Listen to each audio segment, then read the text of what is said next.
All right, good evening. I'd like to call this work session of the MRH School Board to order on April 1st. I have a motion on the approval of the agenda. Move to approve the agenda as presented. Second. Thank you, Nikki. All those in favor say aye. Aye. Aye. All right. I just want to frame this evening's conversation. Obviously, work sessions are an opportunity for the board to dig deeper into issues. This is something we've been doing for years. And I know, obviously, during the pandemic, we've been doing that with many more folks at home following along, which is helpful in ways of engaging community, but I think also doesn't always articulate the full context. So again, wanting to clarify that this is part of the ongoing commitment that the school board has made this year to revisit data, conditions in our schools, the impacts of COVID on all the stakeholders in the district, and our commitment to destigmatize the conversation about switching tiers. Know that change of any kind can be difficult and uncomfortable at times, and the commitment of the school board has been to continue to try to break down those uncomfortable feelings and to really focus on the data and the the things that we can measure and see. There are no good decisions this year, only our best mitigation strategies for the bad options that we have been presented by other municipality leaders. So with that, I'm going to turn it over to Roxana. All right, thanks. I'm going to share my screen and we're going to start off with the COVID data. Early on, we made a commitment as a school district and as a group to really look at kind of the facts that were in front of us. And we have consistently looked at our community case rates. Chris, it says that I'm not able to share my screen. So can you make me a host so that I can do that? So going back to what I was saying, we made a commitment to look at external case rates. We've committed to following CDC and health department guidance. We have made a commitment to monitor our internal case rates. And we also have been looking very carefully at our ability to implement and our capacity to fully implement the recommended layers of protection. And so I'll go ahead and give you the COVID report, which I always will do, and then we'll talk about some additional data points that we now have available to us. So when we look at the COVID data, things have fairly flattened out. We were seeing rapidly declining case rates. A week ago, last week, we saw the rates inch up slightly. They inched back down this week. The data that I've seen in the last 2 days since I put this report together shows just a little fluctuation. So what you'll see is that case rates in the past 7 days in Missouri are up slightly. They are down slightly for the county. The transmission rate went up for the state above 1 for the first time in several weeks, but it is still below 1 for the county. When we look at new cases, we'll see that the case rates per 100,000 for the 7-day average in St. Louis County is 56. When we look at the new CDC guidance, they have the older guidance was a 14-day case rate.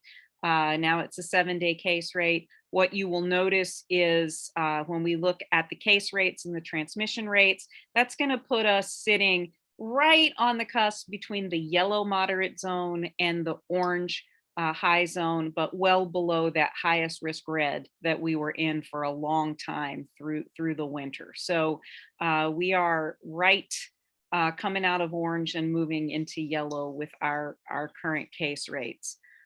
That's still high in terms of pandemic response. So we want to keep in mind that while everything we're going to talk about tonight is going to be well within health department guidance, in terms of community case rate, we still want that number to be lower. And so everything we're talking about tonight is not getting rid of all the layers of protection. It's not really making many changes other than responding to new guidance and the science and the data. And it's super important that I say that multiple times, because we wouldn't want at this point to think that we're opening up the floodgates and we're going to go back to normal, because none of the data suggests that that's what we do. We will still be practicing multiple layers of protection. When we look at the positivity rates, we'll see the positivity rate for the state of Missouri is sitting at about 4%.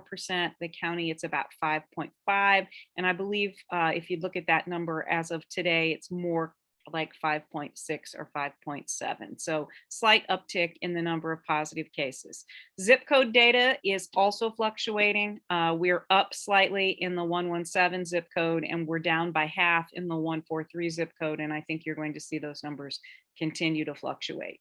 When we look at the student data, we'll see that this latest chart was through the 15th of March, and you can see cases were starting to increase. But when we look at the current risk levels, which I took a screenshot of on Tuesday, these are the lowest student numbers we've seen in a while. This number for our high school age students was sitting at about 25. So we're very pleased at the way that those numbers are progressing throughout the county.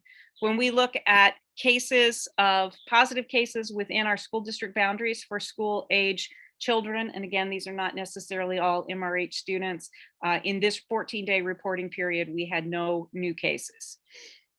Although our internal data suggests that next week we might see a case or two, because we have 2 positive cases that were reported while we were on spring break. So we currently have 2 active cases among our staff, and we have 2 active student cases that we're aware of. And I do want to commend both the staff and our community for continuing to report, even though we were on break. It allowed us to do the contact tracing early and make sure that everything was safe for a return after break. So we're very appreciative of folks who continue to do early reporting and allow us to assist in making sure that everyone stays safe. We currently have 8 students in quarantine, also because of reports over spring break. So those students are expected to return in the next few days. Looking at our vaccine, we had a very successful vaccine clinic on site the day before spring break. At this point, we have almost 80% of our staff members that have had at least 1 dose of vaccine. Anyone that missed that vaccine clinic will have an opportunity to be vaccinated. So we have an ongoing relationship with vaccinators. And so for whatever reason, if folks were not able to participate, we do have avenues for anyone who wants the vaccine to continue to be vaccinated. Right now, the state and the county are both reporting that about 24% of the population have received at least 1 dose of the vaccine. Our second vaccination clinic at MRH will be on April 16th, and that will be the second dose that all of our staff members will have, which is really, really good news. I also want to discuss some data that came out. At our last board meeting, we discussed briefly the data that came out of Harvard, which was a study of Boston area schools showing minimal transmission at school when schools were following layers of protection with 3 feet of distance. There was a second study that I've been telling you about since October of Missouri schools, some of the St. Louis area schools, Springfield area schools that had mirroring results. As a result of that, within the past week, the CDC has amended their guidance from schools that the physical distancing requirements used to be 6 feet. They are now saying that 3 feet is a safe and comfortable distance, showing that they would not anticipate any additional transmission or spread at 3 feet of distance, which for us is kind of a big deal because the 6-foot physical distance was one of the main reasons why we have to run a hybrid schedule, because we could not fit all of our students in the space we have at 6 feet. At 3 feet, we believe that is very doable. And so you'll hear us talk more about that. Both of those studies are published and accessible. We've looked at that very carefully. I, as you know, sit on a board with the area pandemic response team, which includes epidemiologists and representatives from the health department. They've also are in the middle of a study of specifically high school students, and those results are very encouraging as well. So we continue to watch all of the myriad of mitigation efforts that schools are using that appear to be working and doing what they're supposed to do. I also wanted to just point out that, as you said, Katie, all of these decisions have various implications for folks. So as the team and I have been working through this, we've been very mindful of the district equity policy. We do have an equity definition. We do ask ourselves those 3 equity questions that show up in the policy. How would these changes, who would they benefit? Who would they not benefit? Does it have a disparate impact? What can we do to decrease or eliminate those disparities? COVID has provided an interesting challenge when we look at those questions, because different families have different needs. They have different come-froms. For some families, the most important consideration is absolutely physical safety. Others have children who are experiencing social and emotional impact. Others are worried about, academic impact. And so we've really tried to take a 360-degree view as we look at all of the things we're going to talk about tonight, to really think very deeply about who's in each of those groups and how will these decisions impact their education. You're going to hear us talk about what a tier 1 return will look like and all of the careful planning that's been done for that. As we go through that, what I want you to hear me say multiple times, and the principals will reiterate this, is really the main change. There will be 3 changes. Everything else that we are currently doing will remain the same. All of the layers of protection would remain the same. The 3 changes essentially are that while we have been making sure that we have 6 feet of distance between students, that distance barrier would move to 3 feet. Plexi would remain in place, mask would remain in place, disinfecting, all of the things we talk about would remain in place. And I think it's important that I say that, because not one of the layers of protection is a magic barrier, right? 6 feet isn't a magic barrier, 15 minutes isn't a magic barrier, the plexi isn't a magic barrier. It's the combination of all of those things that keep kids safe. And so as we have been looking at what tier 1 looks like, we've been very careful to think about those combinations and how we increase certain layers of protection in areas where other layers of protection become more difficult. And so you'll hear the principals talk about that specifically. The second change is that in tier 2, we have not had to serve any kind of food on campus. A tier 1 return would mean students would be with us for a full day. So we've had to think very carefully about what eating looks like and how that can happen. You're going to hear the buildings talk about some very creative ways that they have thought through how to keep kids safe, which can include using outdoor spaces, increasing physical distancing, staggering when kids eat. So you'll hear that as well. And then the third change would be that we would be increasing the capacity on the buses.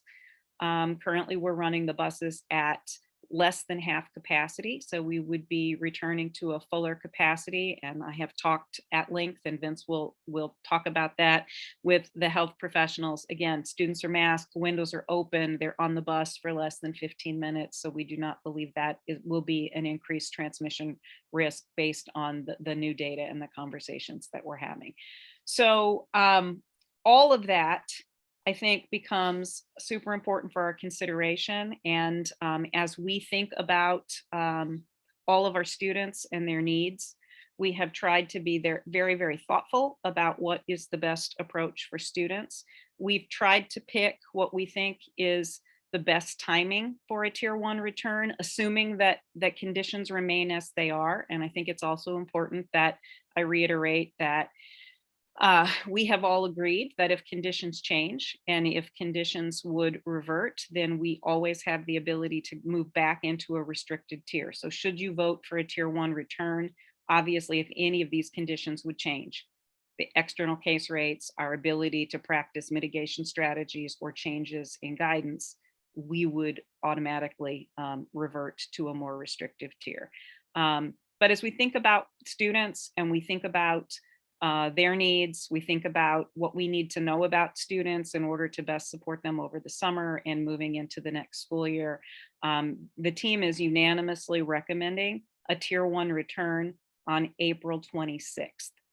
And the reason that we are making that recommendation is that after considering the needs of all of the students, we believe that more than doubling their in-person learning time will have a significant impact on their learning. It will afford us more time to find out individual needs moving into summer supports, and it will give us a lot of time to not only observe students, but to practice protocols that we think are super important and what kids need, especially for our ESL learners, our special education students, our students that are having social emotional difficulties.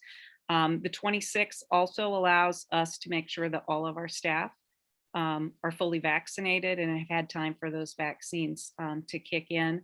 It also hopefully will get us past the rainy season, which will allow us to make more fuller utilization of our outdoor spaces.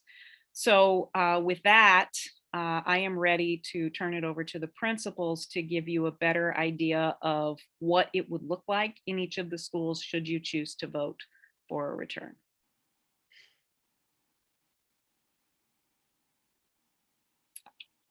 Are we ready for Cindy?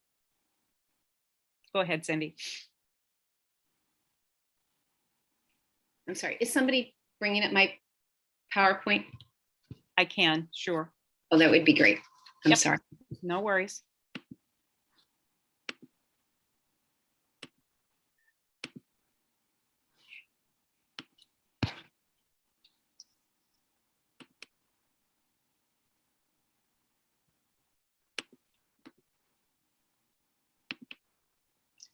Well, while that's coming up, Roxana did an excellent job of summarizing what is the essence of all of our PowerPoints, I think. But hopefully this will give you a little bit better sense of what it might look like at ECC. So, and the art is from our students' Zoom art classes and the projects that they've been working on. So I thought that would be nice to share. I want to give credit to Dr. Thompson for her very nice, clean graphic. This is about the layers of protection, and I think I know you'll see this again in her presentation, but I feel okay about that because it clarifies that we have continuity of our safety practices as we have in-person learning. So the one thing that's changed since we originally came up with our Tier 1 plan is that all children will wear masks during Tier 1, and originally we thought that that might not be the case. So we will continue with all of our hand washing. We'll continue to reteach those important respiratory etiquette pieces, especially as allergy season is upon us, and we want to make sure that children are covering their nose and coughing into their elbow if that happens, and using tissues and disposing of them, and then washing their hands afterwards. So we'll be revisiting that with the children as we move forward. Social distancing, the main change here, as Roxana already said, is going from 6 feet of social distance to 3 feet of social distance. Cleaning will continue, and I have to say the custodians have really done an amazing job with a team coming together during that hour switch from the morning session to the afternoon session. That's really gone off without any issue, and I'm really very happy about that, and know then that it can continue, because now we'll even have fewer classes that they have to do at a time. So I don't see any issue with continuing to have a high level of cleaning during the school day. And of course, the staff and families will continue to do their health screening. As Roxana said, Tier 1 means all students who are in Tier 1 will come 5 days a week.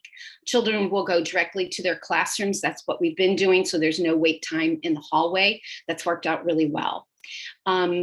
Small groups that will work in our auxiliary spaces for reading, math, ELL, etc. We are ensuring that they have the 3 foot of social distancing, and we're continuing with them having those rooms having all the cleaning products that they need, plexiglass, etc. When we're outside, originally in Tier 1, we thought that we would be commingling the classes. So it's a change. We will be cohorting, and we've identified 5 play spaces that the children will rotate through. The classes will rotate through across 5 days.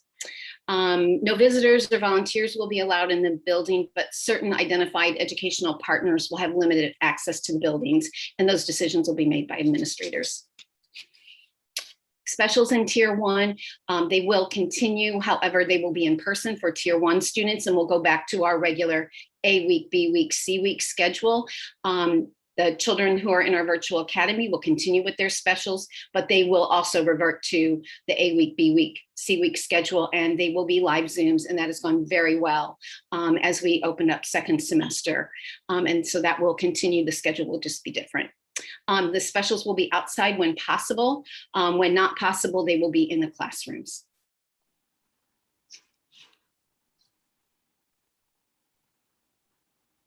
Okay.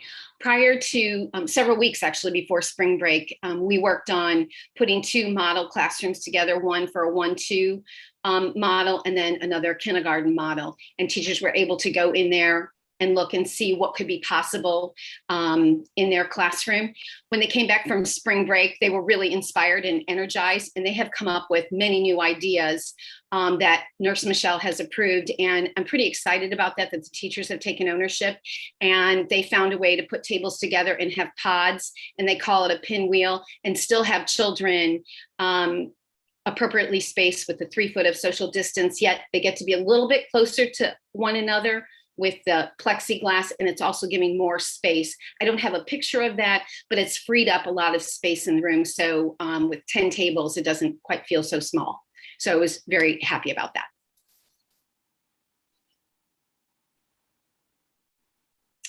Okay, health and hygiene. As Roxana mentioned, the big change here is that lunch will be served and it will be in the classroom.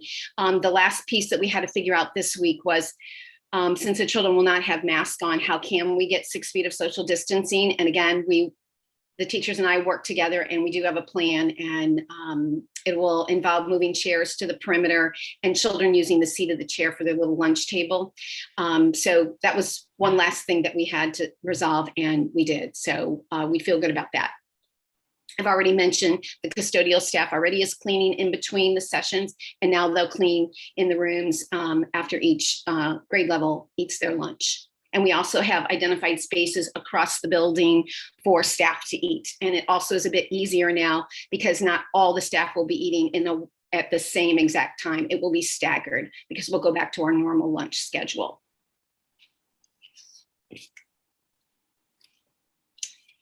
This is one thing that I think, to me, at least for the students at ECC, I feel like this is a really critical area. All the intervention services will now be in person with safety protocols in place. So if they have reading intervention, math, E4, ELL, social emotional sports, they will be in person. That will also be the case for our students who are receiving IEP minutes through our special ed, with our special ed staff. And I think that that is really important right now. Very important because right now with 3 hours, if they are out for interventions, the interventions are slightly shorter, so they're not missing so much class time. And then some of the services have to be virtual. So I think it will be an extreme benefit to all of our children who are receiving Tier 2 or Tier 3 services that we will be back in person. They can have longer times in their intervention, and they will still have ample opportunity to be in their class with their classroom teacher for instruction.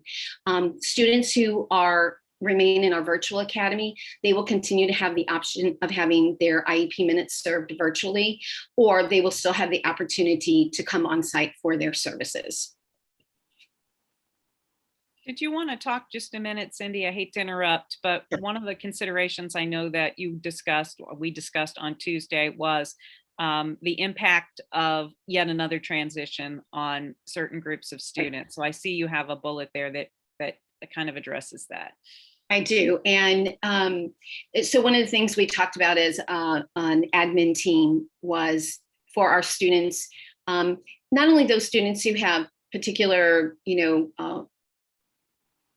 issues that they are served by our special ed staff, but children just who experience trouble with transitions, we're going to be working on identifying who would benefit from additional possible social stories, because the social story isn't something that you have to have an IEP to have. So we're talking tomorrow as our social emotional team, who do we think might benefit from additional work to lessen the trauma of another transition, and to make it to ensure to the best of our ability, it can be a positive situation working with the child and the family. And then buses, masks will be required on all the buses, and we are doubling the capacity where needed. And we also talked about if we need to double the seat, we would do it in the front seats where the students had most recently gotten on the bus, so that the time where there are two people in a seat would be minimized. So that was another strategy that another school district shared with us. And then I think in closing, I don't have any more slides, but what I do want to say is, particularly for my children who can't stay home alone, and for some families, it has been a tremendous strain to make the AM or the PM session work, either just physically a stress or a financial stress. This is going to be I think a great help to our families, and also to have our children on in school 5 full days is really important, because our children are less likely to be as successful with our more virtual curriculum. Being in the classroom is really important for them. And I think that, as I mentioned before, those students receiving tier 2 interventions, I think that having them on site is going to be a strong benefit for them, and I do think that's an issue of equity.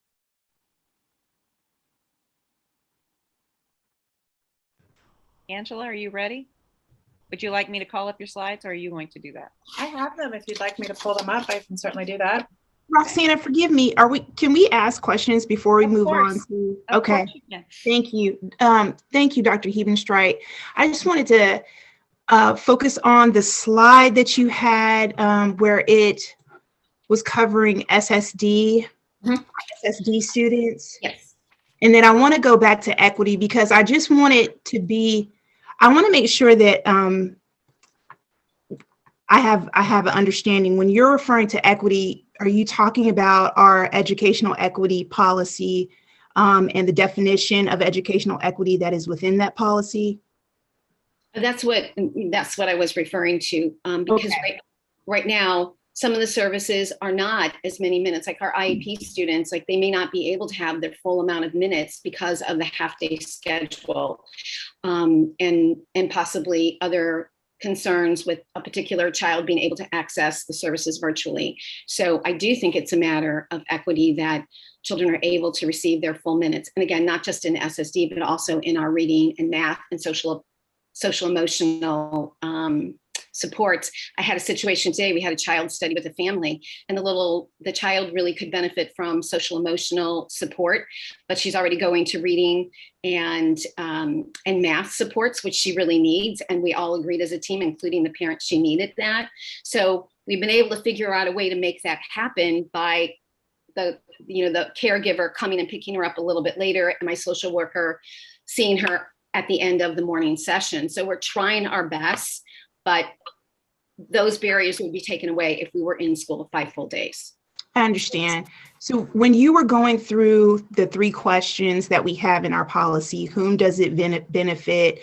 The second one is, does this differentially impact racial and ethnic, gender, socioeconomic disabled groups?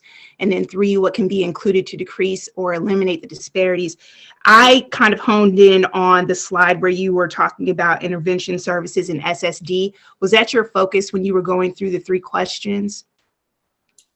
I think that, and also just simply having school available for our families 5 full days, because I do think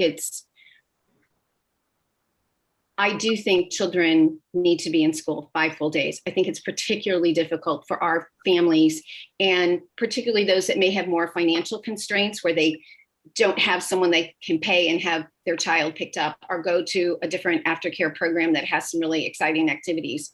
I do think that having school available for those families 5 full days is a matter of equity. And I do think that continuing in a half-day situation, I mean, of course, if we have to do that because of, community spread, I understand, but if the conditions are such that we can return, I think it's, maybe I shouldn't say unjust, but perhaps unjust not to have that available to our families.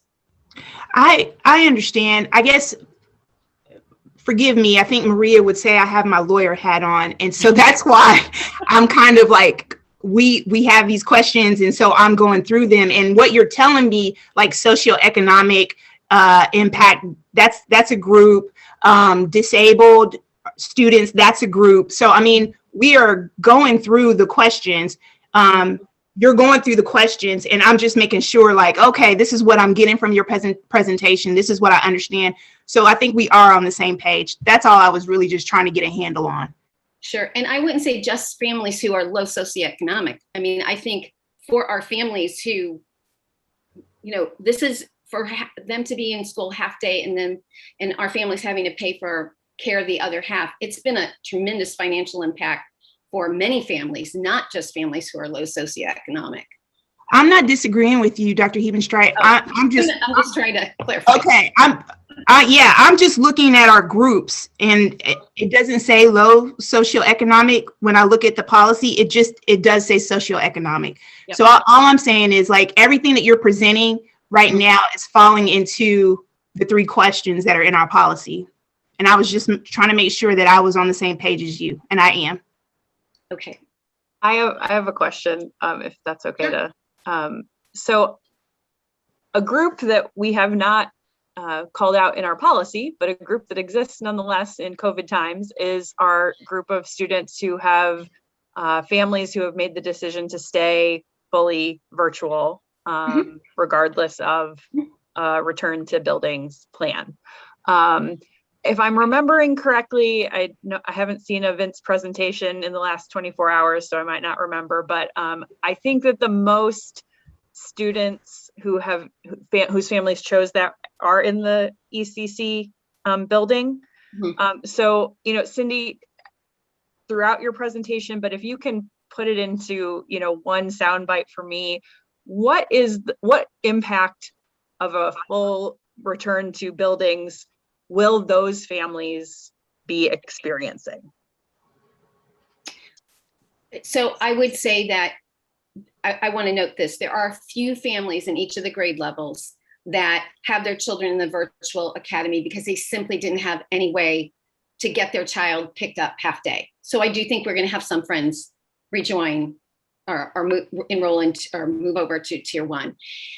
In terms of the impact for the virtual academy, I'm not changing anything. The supports that we put in place for second semester, adding additional certified teacher support for reading and math and writing is not going to change, and that's gone really well. And again, the specials, having live Zooms with the actual specials teachers has been incredibly well received. That's not going to change. It's just the schedule of when those are going to happen will change. So, and the children who have IEPs will still be able to come on site and receive their special ed services if the parents choose to do so.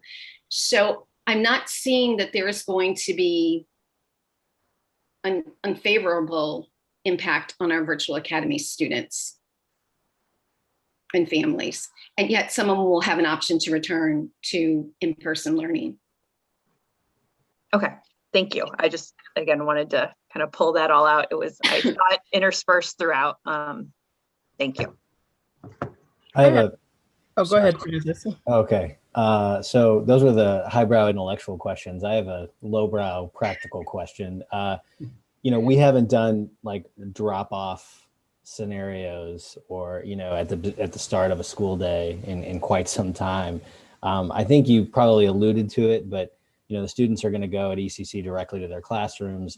Will there be enough staff outside to cover, questions of drop-off? Drop-off is always kind of a chaotic, in the best of times, scenario. So I just want to make sure with buses and parental drop-off that, we thought through some of the logistics of that.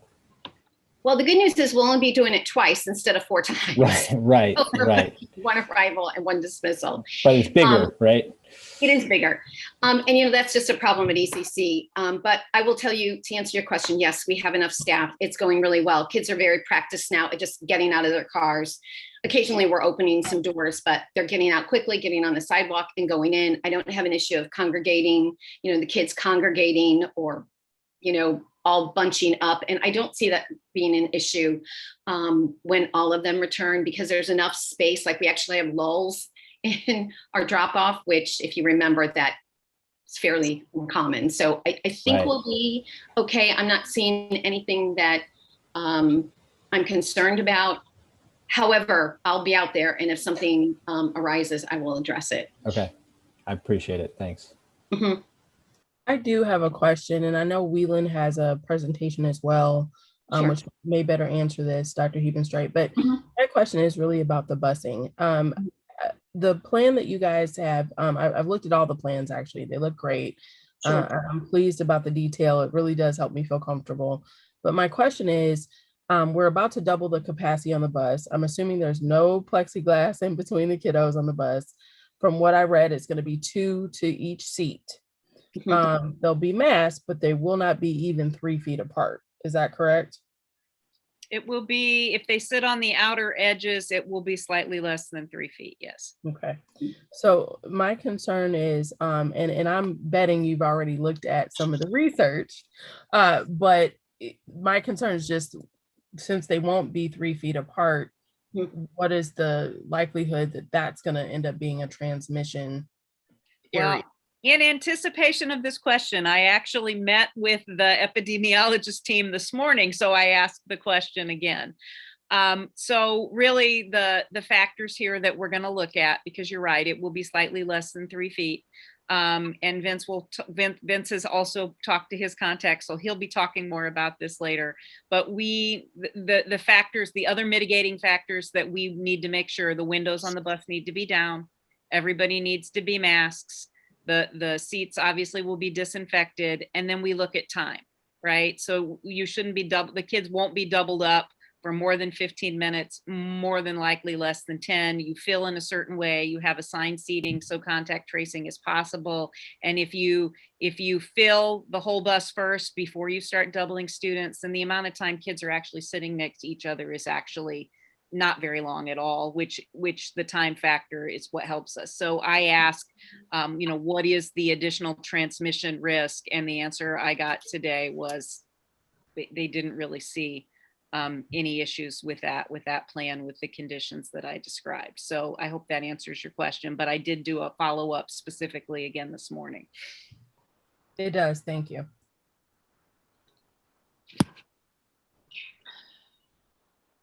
Other questions before we move on to Angela? I do. Dr. Hebenstreit, can you give me an example of what lunch looks like? Because I couldn't get it in my mind. And I know last year, the district ordered like a lot of different, I don't know, it was like different ways or vehicles that we could like transport lunches to rooms and things like that. Is that being used, or like are kids eating in the classroom, or are they going into the cafeteria? Forgive me, I just wasn't able to get a clear picture of that. That's okay. And I was trying to go really quick. So I probably didn't spend enough time on that, but they will be eating in the classrooms at ECC. And we did figure out a way to get 6 feet of social distancing between the children. So it's basically going to be taking their chair and moving it to the perimeter of the room. And we spaced it out. And for 20 children, we can get 6 feet. And so they'll be either kneeling down or sitting on the floor. And the seat of their chair will be their little table for their lunch. And they'll eat it. We're trying to decide what the environment will be like. Will we play music and audiobook? Because we're really trying to think it through. If it's music, they might start singing. We really don't want that because they're eating in the droplets and all that. So the teacher, honestly, and audiobooks we talked about, and they said, well, but they might get so engaged in the story, they won't keep eating. So the teachers and I will tell you, are trying to still figure out that piece. But most importantly, we figured out a way to do the 6 feet of social distancing since they won't have the mask on while they're eating.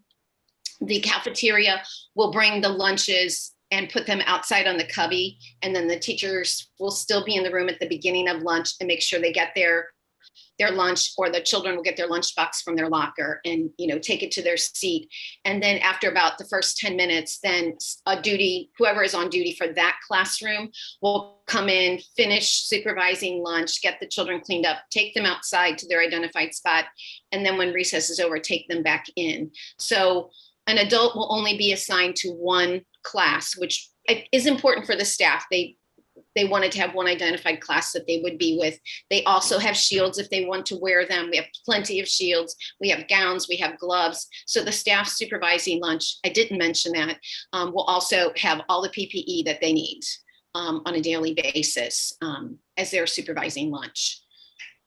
And the one other thing I did not mention is those children who have allergies, we were thinking we need a whole separate space, but actually in doing it this way, we really don't. And it can be more an opportunity for inclusivity because they're going to be at their own space. They're not going to be at a table where other kids are sitting right next to them. They're going to be separated. So that actually kind of worked out well. Thank you. Quick question, Dr. Hebenstreit, you mentioned lockers. So at the ECC, will they be utilizing locker space?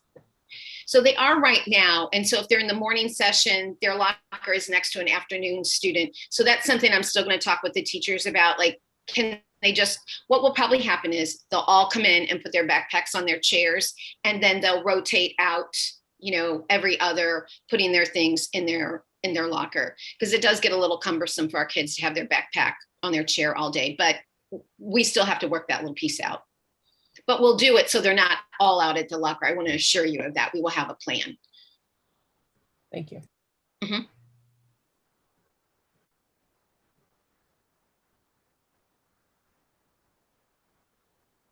Any other questions before we move to elementary? Okay, Angela, I think. Okay. We'll pull this up for us. Thank you, everyone, again. Thank you, Dr. Hebenstreit, for going first on that. Sure. All right, just to make sure everybody can see this. Are we good visually? Big enough? All right. I just want to start with how we developed this plan, connected with local colleagues who currently have students in full attendance, either through phone calls, through text messages and pictures, and I even went and visited a couple of places as well, just to see how those spaces were working out for them, what was working, what wasn't working, what I should keep an eye out for, which was absolutely really helpful in kind of seeing how this would look here. Drafted parameters with the administrative team, with our amazing head custodian, Eric Bell, and with Nurse Catherine as well, just kind of drafting out what that would look like, what those parameters were that we needed to build within. Presented the plan to our principal advisory committee, which is a team of about 13 staff members who represent different teaching groups in the building. Got a lot of feedback from them, great suggestions from them, kind of poked holes in like, where are we comfortable? Where are we still concerned? What questions do we have? And one of our teammates made some really great suggestions that we were still kind of trying to figure out with the lunch if we had to be inside. And so that team was absolutely valuable. Shared this probably too many times with teachers over and over, just kind of walking through what the plans were with them during team meetings, during one-on-one conversations, and lots of additional feedback and suggestions from them, just making sure that they're they're aware of the plan, they're comfortable with the plan, and that they understand their role in it. As we shift to Tier 1, as Dr. Hubenstreit said, Tier 1 will be Monday through Friday, and we're going to go back to our regular school day, 7:30 to 2:40. I did have somebody say, why would we bump back to 2:40? And like, that's our actual school day, according to the minutes and hours that we're needing. So that's what we will be returning to. I know this was asked a little bit earlier, just the impact that this would have on our virtual academy students.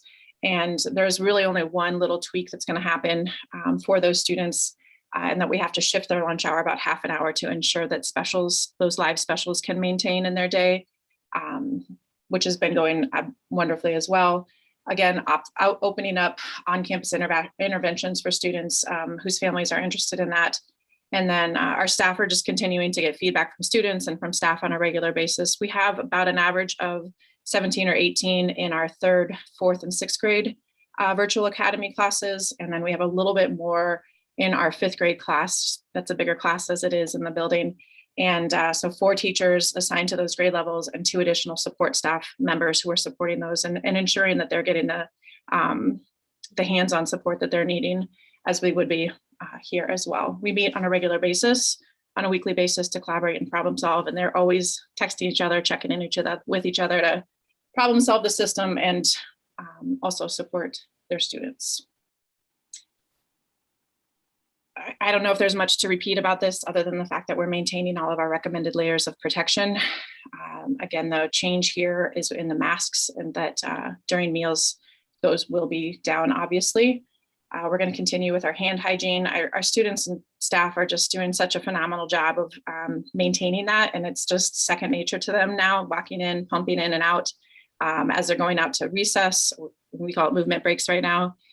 They're pumping in and out, and just anytime they're moving in and out of the classroom, they're doing such a great job of that. Continuing with respiratory etiquette and helping them manage all the things that happen underneath those masks on a day-to-day basis.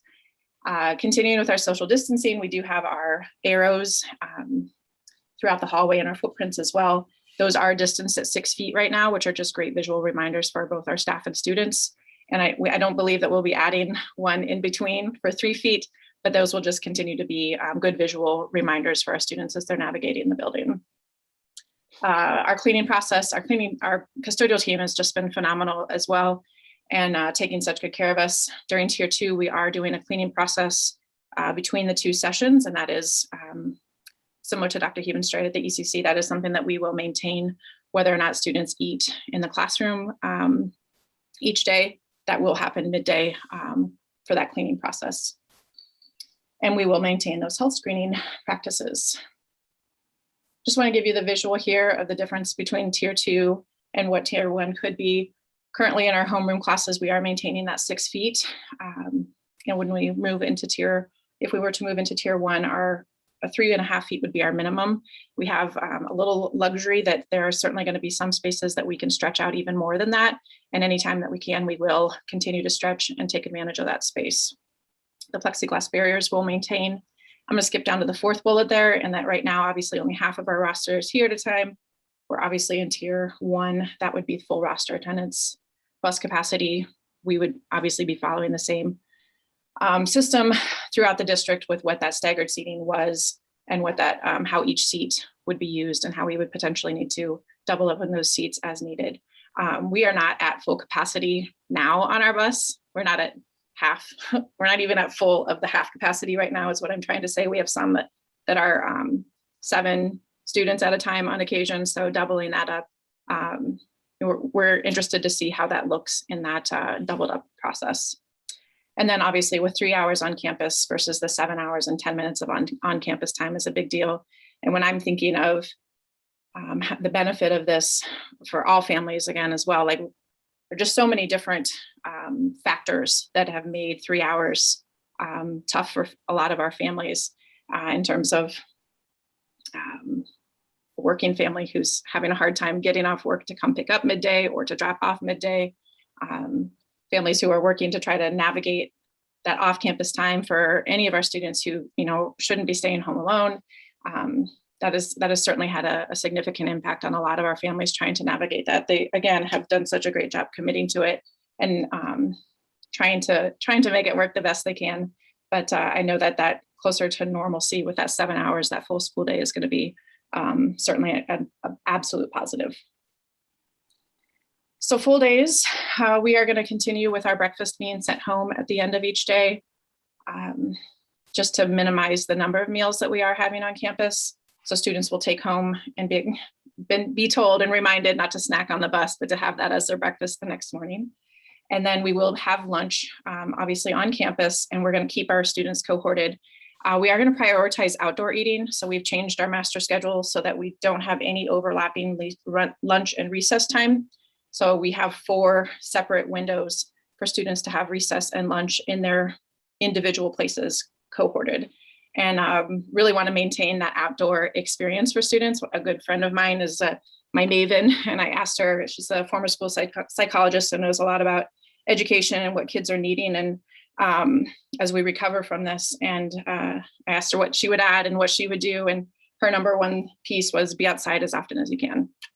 Get out, get the sunshine, let that sunshine hit you. And so that's what we're going to be able to do with that lunch. Anytime that it is inclement weather, we will eat in the classroom. I'll show you a picture here in just a minute of what that will look like at our shared tables. And actually during our PAC meeting, one of the teachers suggested, instead of all of us eating at the same time and all masks are off, and trying to figure out where that distance was, to one mask at a time or one student at a time at the table. And so we'll still be able to maintain that maximized distance of 6 feet from unmasked student to unmasked student during that lunch process. I'll show you here again in just a minute. And then the supervising staff member will have access to a face shield and be able to supervise from the doorway and support students as they need there. One thing that our students and our staff alike have been missing, our specialist team of Bill Cordia, Mel Binders, Chef Marino, Dr. Israel, Sally Saldana, and Susie Weinstein have really just been chomping at the bits for an opportunity to have face-to-face time with students and specials. And I think our students are really missing that opportunity as well. And so specials will return for a full hour during the school day for students, and back to, we're going to maintain actually our 5-day Monday, Tuesday, Wednesday, Thursday, Friday rotation right now, just for consistency's sake here for the rest of the school year. We will be in the homerooms, and the homeroom classes in the gym are outside as appropriate for that, and continuing with safe practices and any kind of shared resources. We will continue to support the reduction of congestion. We've been doing staggered arrival for both sessions, the morning and the afternoon session. So the 7:15, 7:25 arrival has really worked well. And as Dr. Havenstride alluded to, we also have some lulls. So I don't anticipate it being major congestion happening, and just continuing to ask families to come during their designated arrival time. And our students are moving in and getting from one spot to the next a good task for them, good, quick task. And then we would continue that same thing with dismissal, which is helping us really alleviate that congestion in the hallways.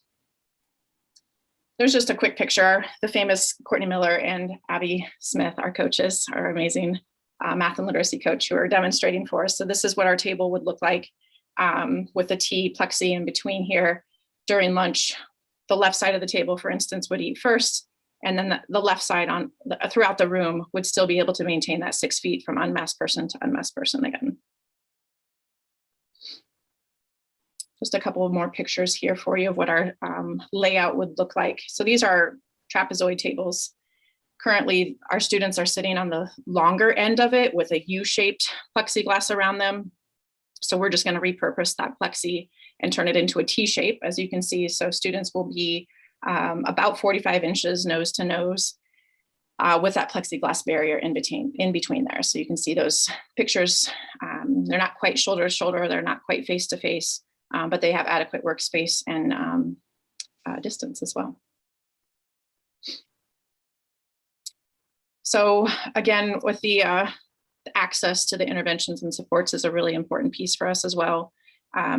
Again, with 3 hours, really having to reduce and shorten some of those services that our students are getting, and really having to maximize the staffing time as well. We'll be able to offer and ensure in-person interventions and supports for students who are receiving services from SSD, math, reading, their social emotional supports, their E4 right now is actually also through Zoom right now. So those students will be looking forward to in-person time with Mr. Lyons. And then our students who receive ESOL services as well from Mrs. Barton will have absolutely maintain those in-person interventions. Right now, as it is, we do have daily of all of these contents, but not all of them are live. With 3 hours, obviously, we could have done all of them for only a little bit of time, or chunk them out and get those different touch points throughout the week. And so now our students will return to daily content and opportunity to put together their content in science and social studies on a daily basis. We're really looking forward to. And like Roxana mentioned earlier, just getting to continue to assess where students are so that we can continue to support them in the appropriate way. Access to specials as well, and then recess on a daily basis. And then a big piece for me too is that staff will have a longer daily plan time. At this point, their plan time is pretty limited and broken into smaller chunks at a time. So this will allow them to have a full daily plan time with their team. And if I could interrupt you for just a minute, because we both mentioned assessment. So I think for the board's benefit, when I say in-person learning is important to assess students, I'm not really talking about formal assessments or tests or quizzes. A good deal of what teachers do is observe students. They observe students when they're working, when they're talking, when they're writing. So much of that has been lost via Zoom because you can't see all of the work and the interactions when students are on a Zoom screen. That, you know, you don't notice the things that you notice when you can walk among them and watch what they're doing and listen to their conversations. So part of this assessment piece and having kids there in person really is getting that richness back of being able to understand the whole child and help to do the diagnostic work to adjust the instruction. And to give the immediate feedback, we were actually in reflective conversations in our team meetings yesterday, and they were talking about the difference of sending just a quick check-in with students, that we have to wait for results and then wait until we get to see them again to engage in feedback process, which in the classroom we're able to do immediately upon observation or a quick check-in or what we're overhearing students engage in their learning.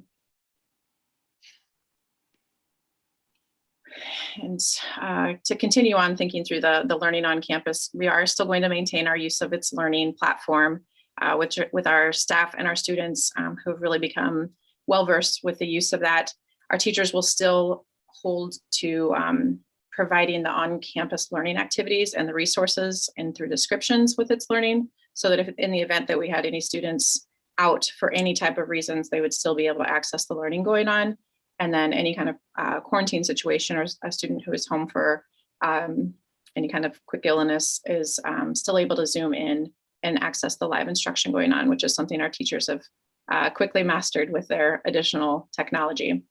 And we will continue to use Chromebooks and instructional technology as appropriate.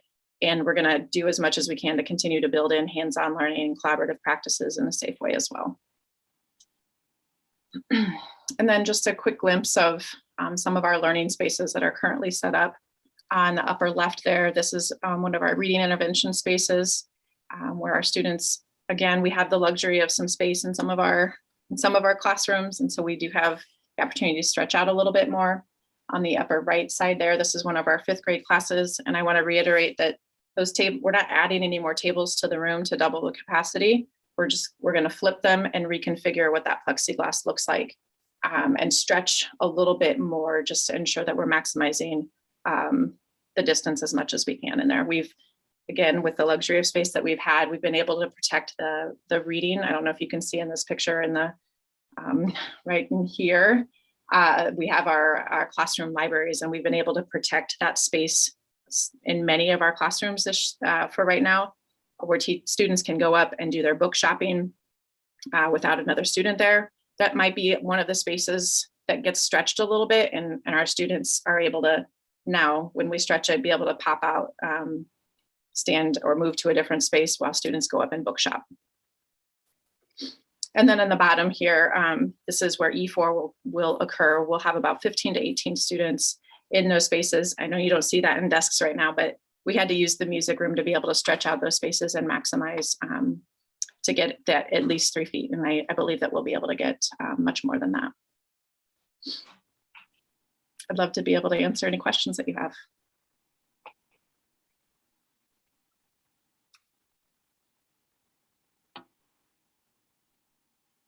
Just thank you for that. Very thorough. Yeah, I appreciate the consistency across ECC and elementary. Obviously, we have a lot of families who will be in both spaces, so that's helpful. I do have a question, Dr. Thompson. If we have students that are in SSD and they, for some reason, choose not to come back into our schools just yet, like how are we going to make sure that they get what they need? Because I think we all know it's been very difficult for our SSD students and their families being virtual and not being in the building. Have you all had an opportunity to talk to Mr. Gleason about that? Absolutely, yeah. And there have been a lot of problem-solving conversations with families. And if Virtual Academy is not going well, we actually just received a note today saying there was somebody who is, I don't want to say throwing in the towel, but is saying like, I'm ready to be back in campus because this has just been too hard at home and on the computer. And that's just a good team conversation to ensure that we're still meeting those minutes and helping in that transition. My question and the example that I'm asking about is if we have a student that is an SSD student but is not willing to go back into the building, what can we do to assist them? Because I know that virtual has not been good for our SSD students. Sure. Okay. So our teachers have been doing home visits. Our teachers have been connecting. Are we asking about Virtual Academy students who receive IEP services? Right. Let's say that, yes, we have these students and they have the opportunity to go into the building, but they're like they don't feel comfortable. It's not, they don't believe that it's safe for them to go in health wise. Mm-hmm. And they're going to continue on. But like you said, they're frustrated. They may feel like they want to throw in the towel. What are we going to do to assist them, knowing that they're not going to make the choice to come back into the building due to safety issues? We've been coming up with some pretty creative ways to support them with additional resources and supports that supplement what's happening in the Virtual Academy. I just want to make sure I'm clear, and it's a Virtual Academy student who's not choosing to come to the campus. It's an already designated Virtual Academy student. Yes, that's what she's asking. Okay, I just want to make sure. So can you give some examples? Because I know you and Ben and Vince has been involved in some of those conversations. We're asking for like, where are we in the point of frustration? What is it that is the frustration before we try to put all these solutions in place? What is it that is the point of frustration? And really trying to understand, is it a routine thing? Is it an access to the content? Is it a technology thing? Is it a supervision thing? We have a support for each of those as we're problem solving with them. So our SSD team has been above and beyond. We actually just had a team, a case manager and a counselor go and do a home visit today in preparation to support a family in that problem solving conversation. And they're just going above and beyond to try to problem solve. Thank you. Roxana, Mr. Gleason is supposed to come back and talk with us, right? Yes, he'll be with you at the next board meeting. Okay. All right. Thank you, Dr. Thompson. I appreciate that.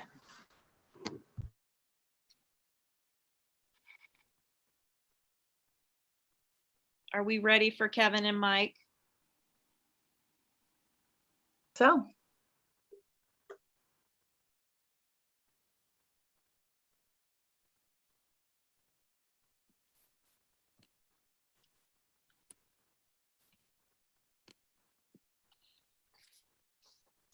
Okay, are we ready, Roxana? Yes. All right, we'll continue on as we go up the ladder to 7th through 12th, and we'll discuss our Tier 1 planning. If you go to the next slide, these 4 practices, which we preached from day 1, will continue on.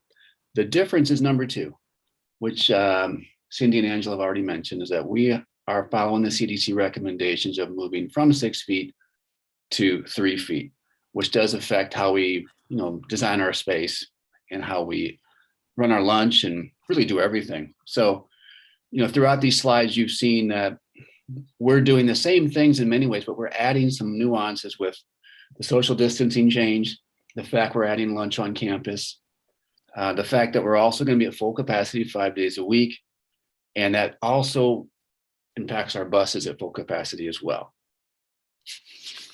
Next slide, please. All right. So first of all, we just want to say thank you. If it wasn't for the families, the teachers, our nurses, our custodians, I don't think we would be in a position tonight to present to you and ask for a full return. So I definitely wanted to say, or we wanted to say thank you to those people. I know Cindy mentioned the custodians. We've always had bees here at the middle school, but our custodians are kind of like bees now. I mean, they just zip all over the place, and they're taking very good care of us, and we're appreciative of that. As Kevin and I went through this plan, we went through some questions on, what can we do in this transition to make sure that we are impacting kids that are disproportionately impacted, specifically our IEP students, specifically students and families with limited resources, because we do believe that there's a disparity of this impact, and the best way of addressing that is getting students back on campus full time. And back, a lot of these students, it's not just about getting them back and increasing their minutes with their IEP, but it's also increasing their minutes with peers and peer role models. So we really believe that this is the best way of going about that. So all students will attend school at the same time, 5 days a week from 8:30 to 3. Students enter the school 10 minutes prior to the start and head straight to class. So we'll still minimize that congregation in the morning. We will continue with no lockers. And as Kevin mentioned, and the other principals mentioned, three feet spacing layout in each class. We will not have any visitors allowed, nor in-person assemblies. Actually, the only visitors we will be allowing is if we have families wanting to tour, but we will be doing those outside of the hours of when students are here. So example would be, we have a family I was talking to yesterday that's moving here from Michigan, and I'm going to be meeting them here on a Saturday morning. So that's what we're trying to do to address new families to our community as well. Signage will be posted as a reminder of spacing and safety protocols and directional movement throughout the building. Students have been great at following those. As we looked at these, Kevin and I talked to principals around the St. Louis area, and they kept saying, hey, when you go into tier 2, don't worry about it. You're going to be surprised. Your kids are going to rise to the occasion. And they truly did. And where social distancing is tight, we'll have plexiglass will remain in place. As Mike said, our kids have been tremendous, as our staff has been as well. The big difference on the bus is the number 46. That was 23 in tier 2. The other procedures are the same. Yeah, and one thing Kevin and I talked about is that the number is doubling, but we don't have very many buses that are at that 23 already.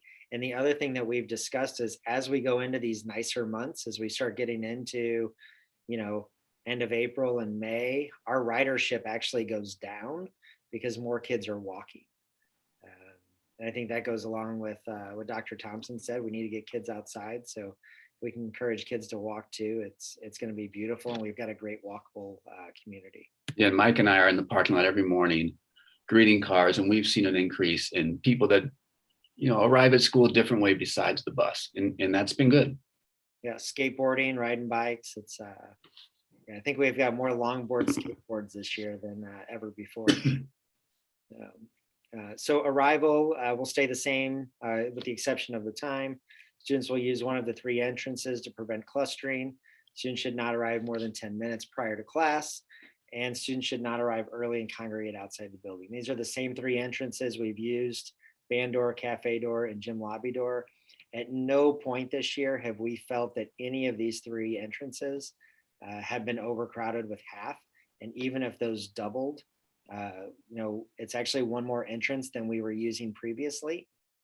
So we feel really good about that as well. Let's look at some timing. So as Mike said, 8:30 start. We'll open the doors at 8:20, which is consistent with what we've been doing. Middle school lunch will be served in the cafeteria. Students will be able to sit in the cafeteria at tables 4 apiece with a plexiglass on the table, of course, in kind of a 4 quadrants. The middle school does have 2 lunch periods, which does minimize the crowds, in terms of how many people can fit in those. So they'll be able to fit nice and comfortably in our cafeteria space. Our high school lunch, a little bit bigger. We do have two sections, but we are going to spread them out. We will use the cafeteria, and we are looking at the outdoor commons, first floor area, and the bleacher area as well. Again, utilizing the outdoor space as much as we possibly can. Keeping in mind, school does end at 3 o'clock, and students who are not participating in a school-sponsored sport or extracurricular will be, we'll head home, and those who are running track, playing volleyball, involved in a club, etc., will be on campus as well, with a purpose, of course. So our lunch plans, breakfast will not be served. We'll offer breakfast bags at the end of the day, and students are trained in this already because we've been doing it all year with them picking up their lunch and breakfast at the end of the day. It's actually worked out really well. But lunch will be eaten in designated spaces only. Again, for middle school, it's the cafeteria. High school is also looking at some seating on floor 1, the outdoor commons, the R&D. But all of those will be 3 feet of spacing and plexiglass. Students must stay in their assigned area until the lunch period is over. I've already been planning with middle school teachers who are going to be in there at that time about wearing face masks, about what those procedures are going to be. And students are coming in, they're getting their lunch, they're sitting down, and nobody is getting up until everybody is finished, or it's a safe way to move some students outside for our energy release. Seating will be limited, 4 per table. Plexi will be at all tables in the cafeteria. Student movement is limited during lunch to account for contact tracing and social distancing protocols. And I mentioned this a little bit, but we'll have added PPE for all lunch monitors because obviously it's important to keep our staff safe as well. Oh, Mike, you were going to talk. Is yours be after mine? Yeah, Your mine's schedule? Yeah. Okay, I'll go with this one. This is, what our daily high school schedule does look like in a tier 1 scenario, which is the exact same schedule we used to do prior to this pandemic. So it is a 4 classes a day, 86-minute classes as compared to 40, and it's 5 days a week. And that time on task and time together is the big difference where we think we can make the greatest impact with our students, social, emotionally speaking, as well as academically, and allow us to double our intervention times and our support times as well. So there it is, 8:30 to 3 with 28-minute lunches. And mine is very similar, just that the lunches are in different spaces, but the same exact hourly times. So no real difference, but we wanted to have that in for when the presentation shared out. Middle school families can see what their schedule is going to look like as well.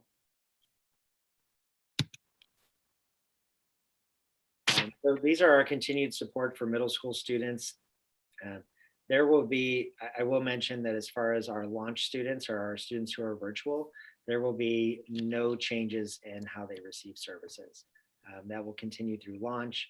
We will continue to have a liaison here on campus working between families and launch. And there will be no interruption in services for those students. We will continue Tuesday and Thursday night evening tutoring sessions.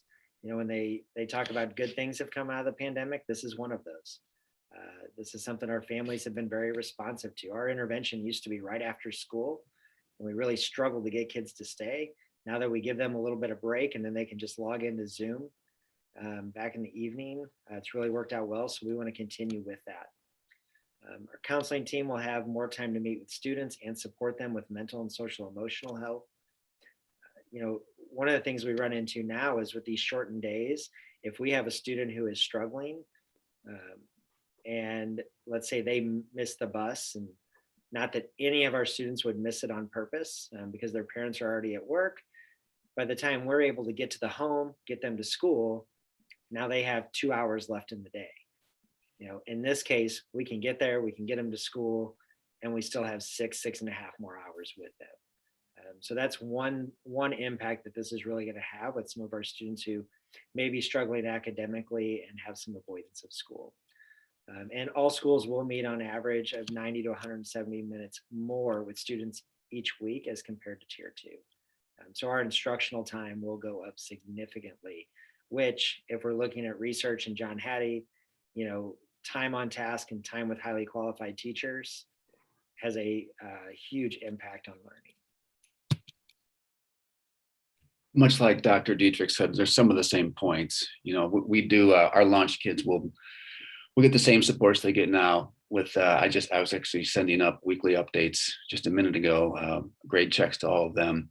We'll continue to do that. We have a dedicated person to those students who a TA, Olivia Cole's doing a great job with those kids. And they're offered all the same supports our students in person are in terms of our tutoring links and our Zoom links, which we have our office hours with teachers currently on Wednesday. Study hall supports our students. We put about 97% of them take at least one have a study hall. We do that on purpose as an intervention. So that will increase, as Mike said, 90 to 170 minutes more each week per each study hall.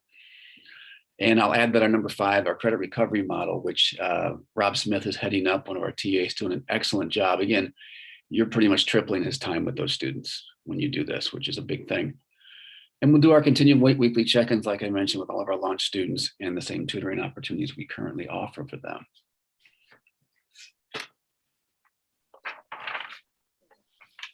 All right, so this is our classroom setup and seating plans. We will continue the use of plexiglass. What you'll see is 3 feet of spacing per student. And a reminder that is a change from 6 feet to 3 feet. Continuing masking and hourly sanitizing.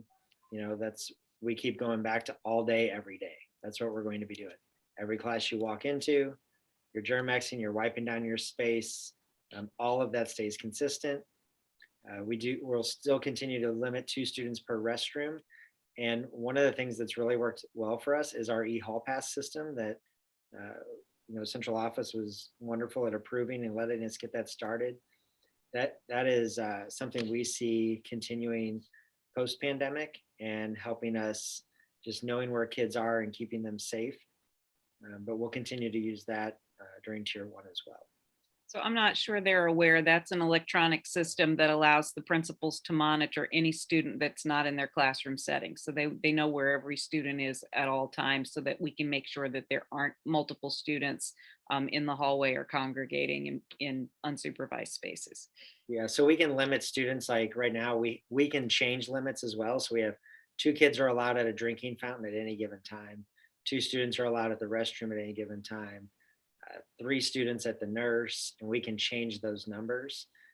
And if there's a need to, if the nurse's office, if there's something going on, we can actually shut down the nurse office passes to where that gives her a little bit of a buffer until we can get students moved through there, or another area. Just nurse's office was an example.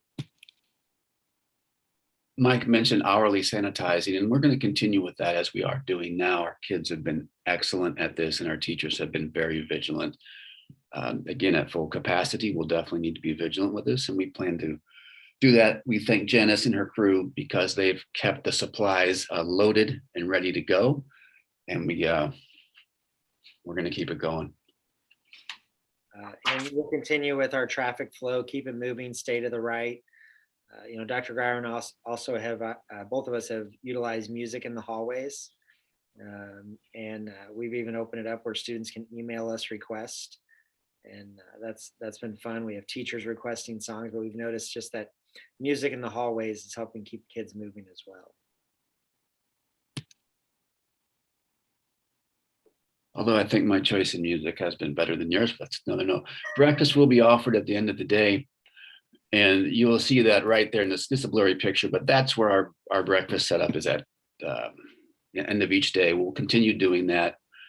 Chris and Irene and our cafeteria crew have been wonderful. They're ready to go every day. And our students have the option to take something home with them on a daily basis, which has been great. That sounded like a challenge, Dr. Grauer. I think we should both send our playlist to the board and let them vote. So. I'm fine with that. All right. So, but I'm friends with 3 of them on Spotify. So good luck. Social distancing on campus. Again, we won't be using lockers. We won't be using the gym locker room. We ask students not to share supplies. Students should bring their charged laptop and books, materials needed for their day in their backpack. And again, no eating or drinking allowed in the classroom setting.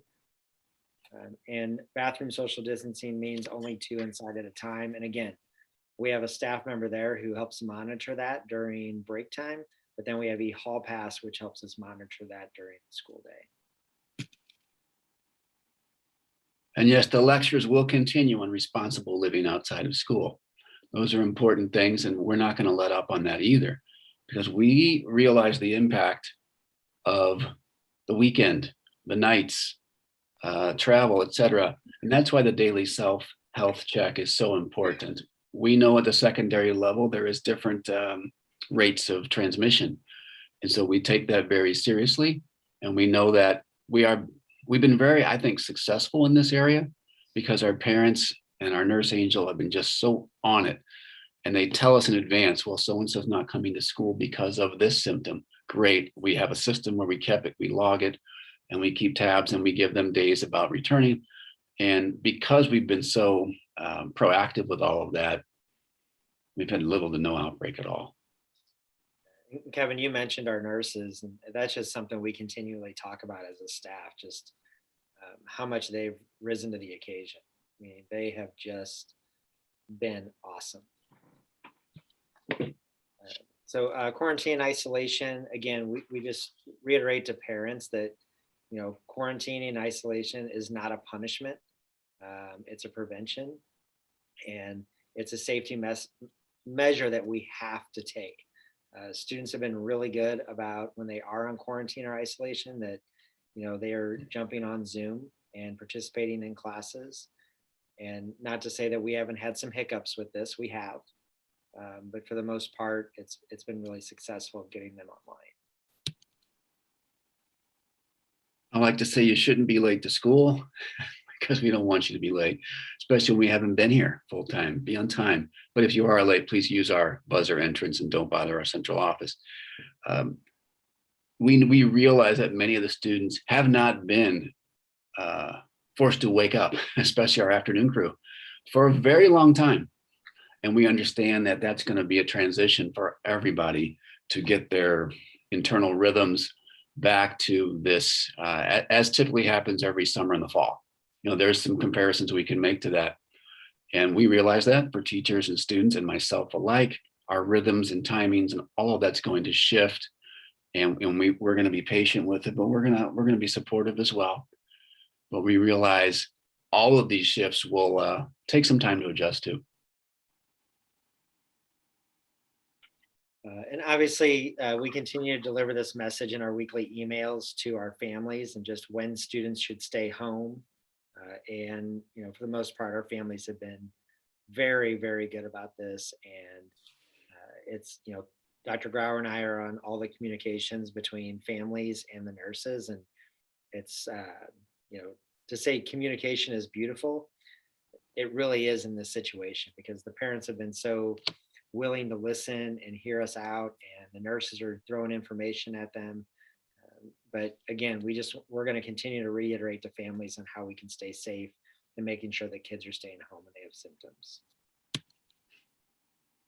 We know any change is stressful, especially one with, you know, at full capacity. But we also know I went around and talked to every single teacher in their space on Wednesday and just discussed, you know, what's it going to look like and how could this room be adjusted, and listen to their concerns. And you know, most of it is about, hey, we haven't done this in a while. We're not confident, but we are getting more confident every day. We think we can make it happen positively. And so, as with the other changes we've made this year and last year, you know, once we go through it and do it, we figure out a way to make it work really well. And that's the strength of the staff. We have very qualified people, and they care about the kids. And we think we can make this, make anything happen, really, if we put our mind to it. So that's what we're about to do. And thanks for your support. Questions for Kevin and Mike? Mike and Kevin, can you guys talk about I think one of the earliest slides talked about no student assemblies. And I'm wondering about just like knowing that kind of those larger gatherings is kind of a hallmark of some of the MRH experience.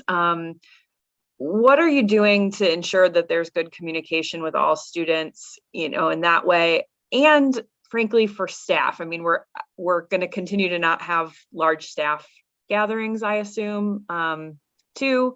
So if you could just talk about those communication cycles. Go ahead, Mike. Yeah, so I think for middle school, I've really relied on my team leaders to take information back to the teams. That's one way of doing it. Because they are still meeting as teams together in a room, but we're talking about 7 or 8 people in rooms that were fitting, you know, 12 and 13 students, right? So they have plenty of space. So using our team leaders to provide that information and funnel that out. Also, every Wednesday I've provided, I attend the 7th grade team and the 8th grade team meetings.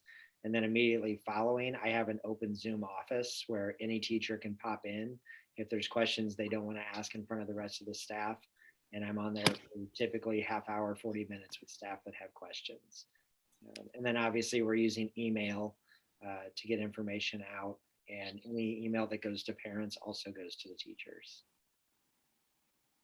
Did that answer your question, Katie? Yeah, and the same for me. I think we've actually improved our communication because we had to. Whether it was Zoom, Zoomcast, Screencast, you know, small group meetings. But, you know, I'm not closing the door also on an outdoor, correctly spaced meeting, you know, with groups of kids. And I don't want to shut the door on that either. You know, we look forward to, we have a great commons area that we think we can utilize if we're smart about it. I've asked Kevin to come to the regular April board meeting and talk about some senior specific events too, so that you get a really good idea of what kind of hallmark activities typically occur. I know that Kevin and Sam are working with the health department right now to finalize some safe senior celebration kinds of activities. So he'll be coming back at the next board meeting and talking you through some of that. Yes, Roxana, you read my mind because I was just about to ask Dr. Grauer, like, what's the plan for graduation? You read my mind, especially with better. My previous statement was a setup for all of that later on. But awesome. Okay. Dr. Smith's been on it. She's working hard, and we've been talking a lot. We have some plans that I look forward to discussing with you all.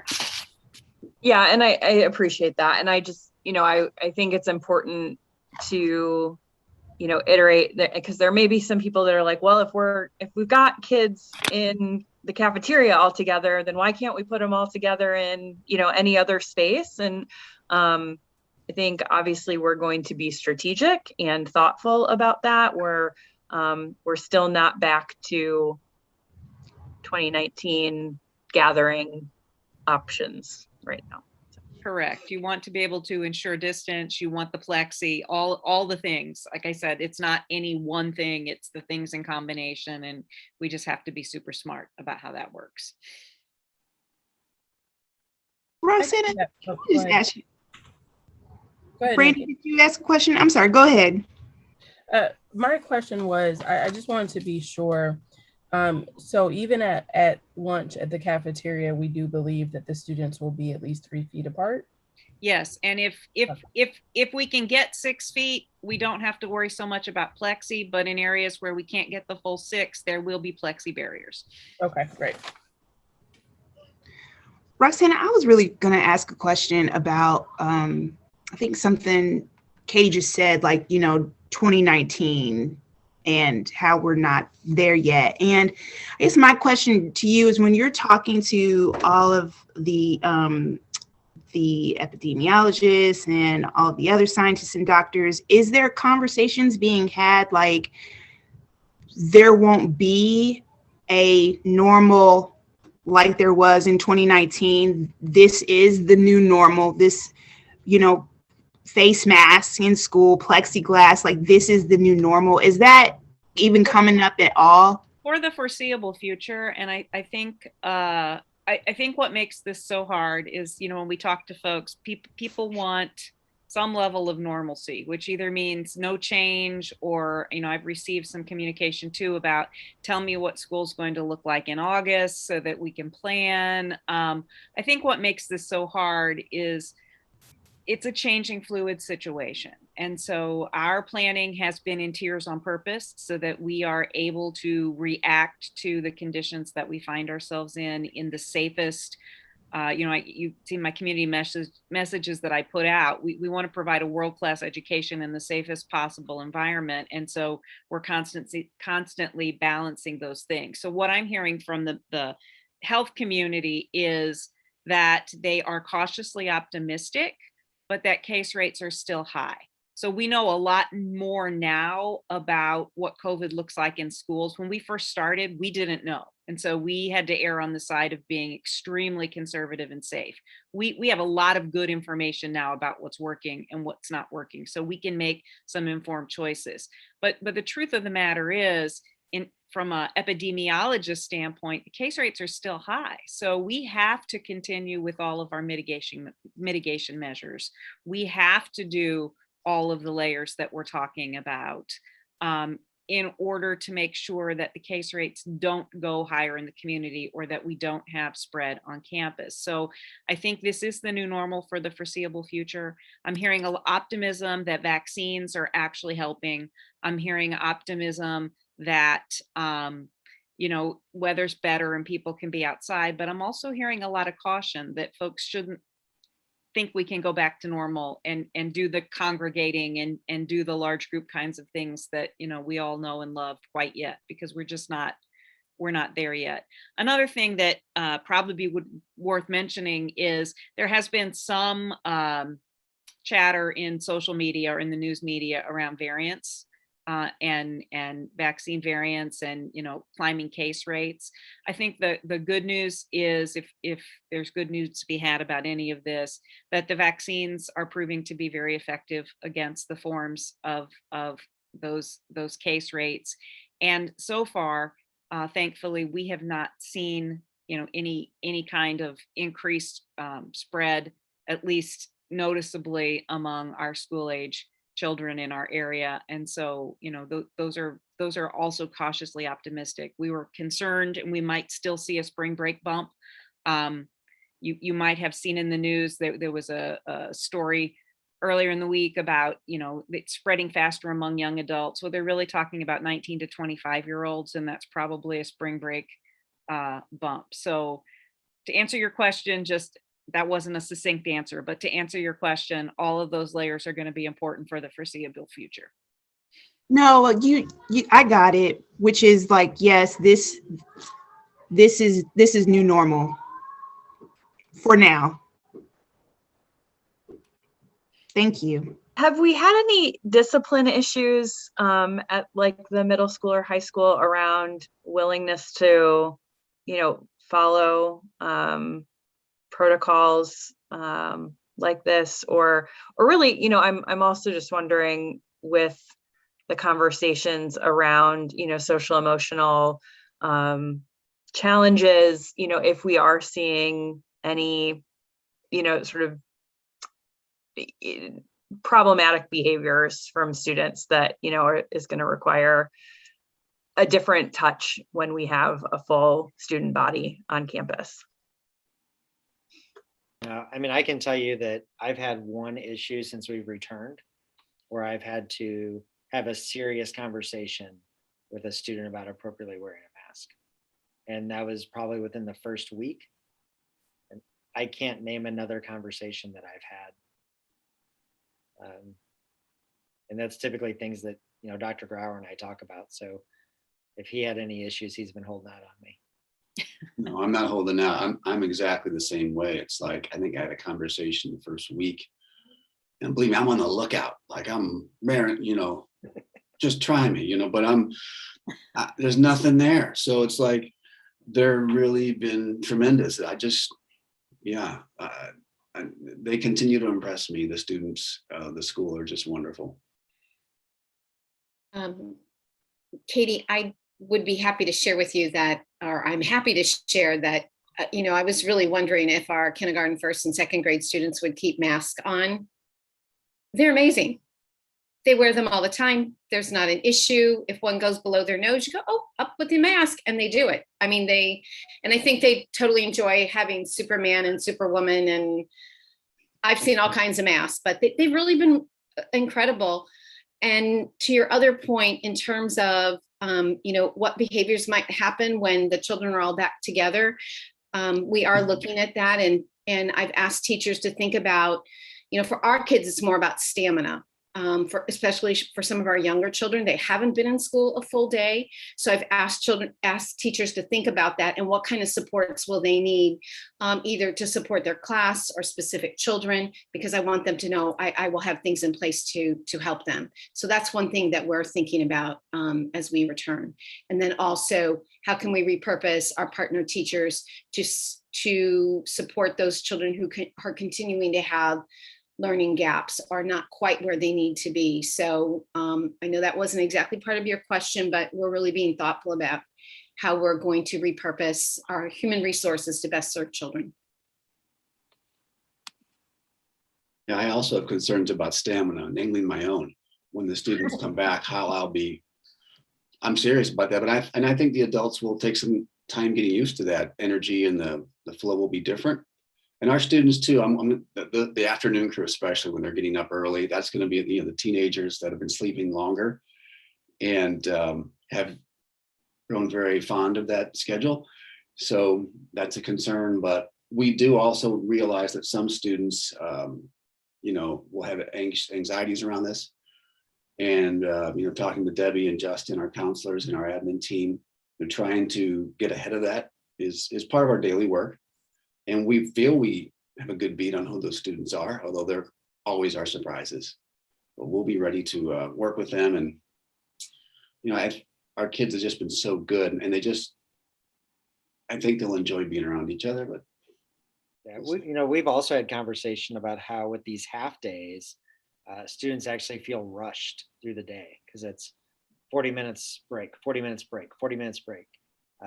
And now they're actually going to be able to get into the classroom, dive deeper into the material, be in there for 80 minutes, 5-minute break.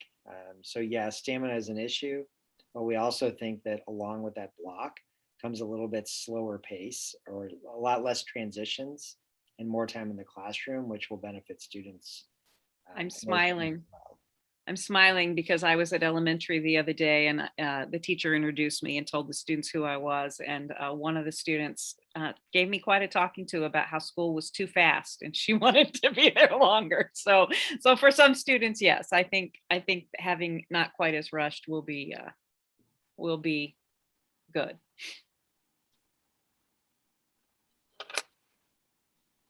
Any other questions before we move on to Vince? And he'll give us the maintenance and busing updates.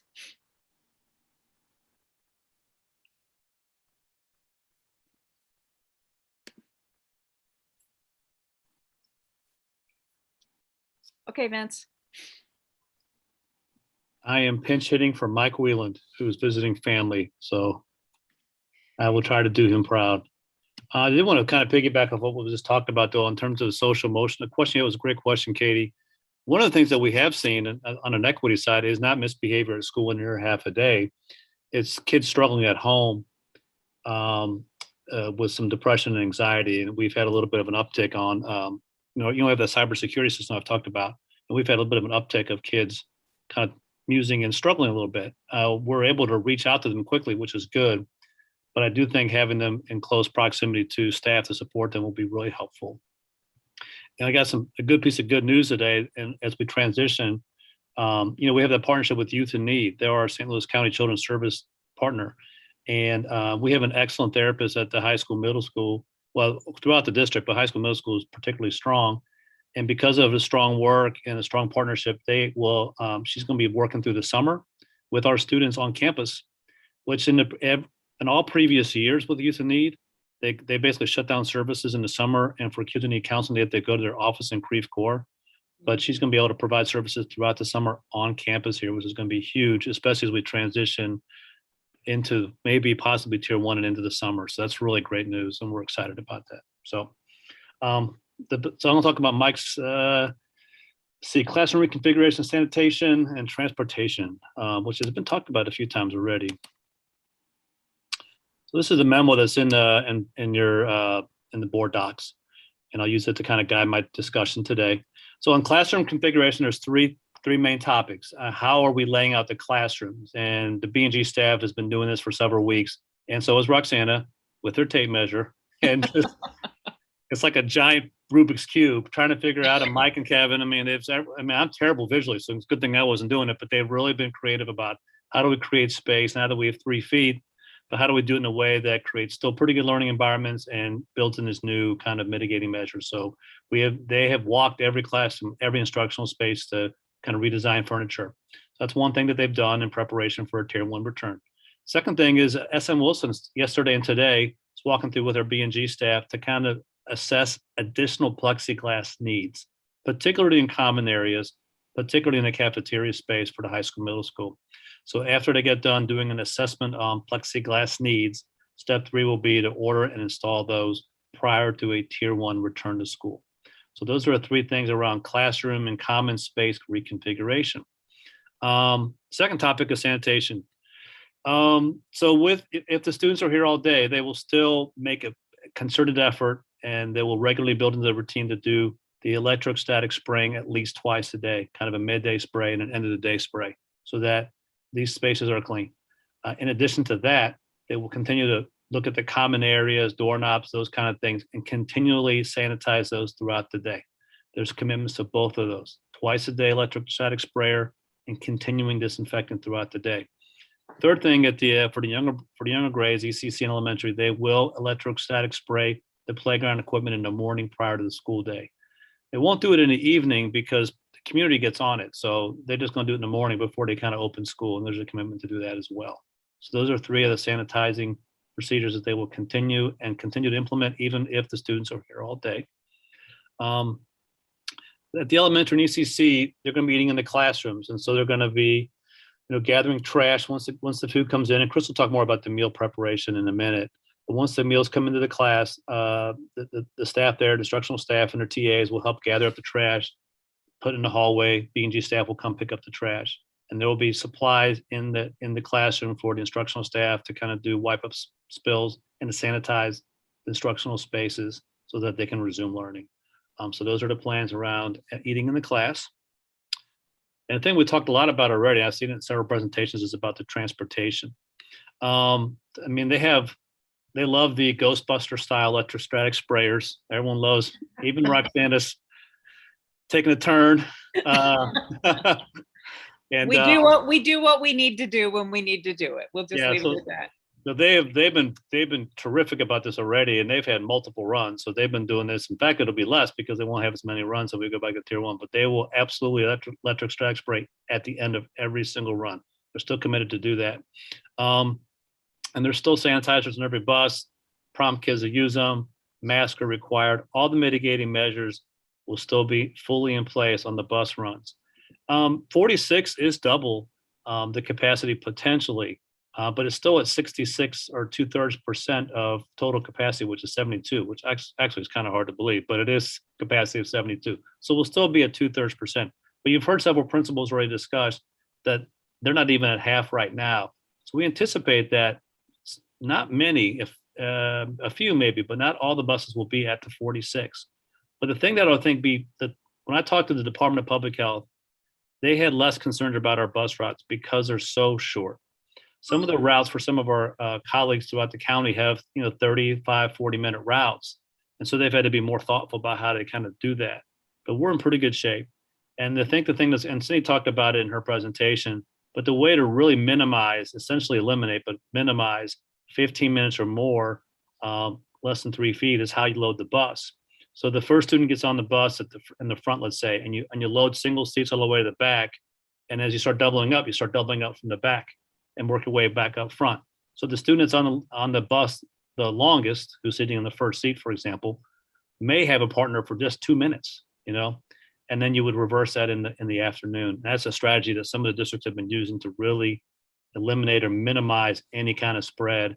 There's been some contact tracing and some quarantining on buses, but not much. I'm talking to some of my colleagues with the county. They've had to quarantine, but mostly because through extracurriculars, mostly at common eating, sometimes in the class, hardly ever on the bus. That's what we've learned. So we feel pretty confident about our transportation plan. Again, the advantage of having such short routes. We will utilize seating charts in the event that we do have to contact trace. And several administrators touched on it. The weather's nice. Our ridership always goes down in the spring, always. And we'll keep those windows down, and we will ban any sing-alongs on the bus.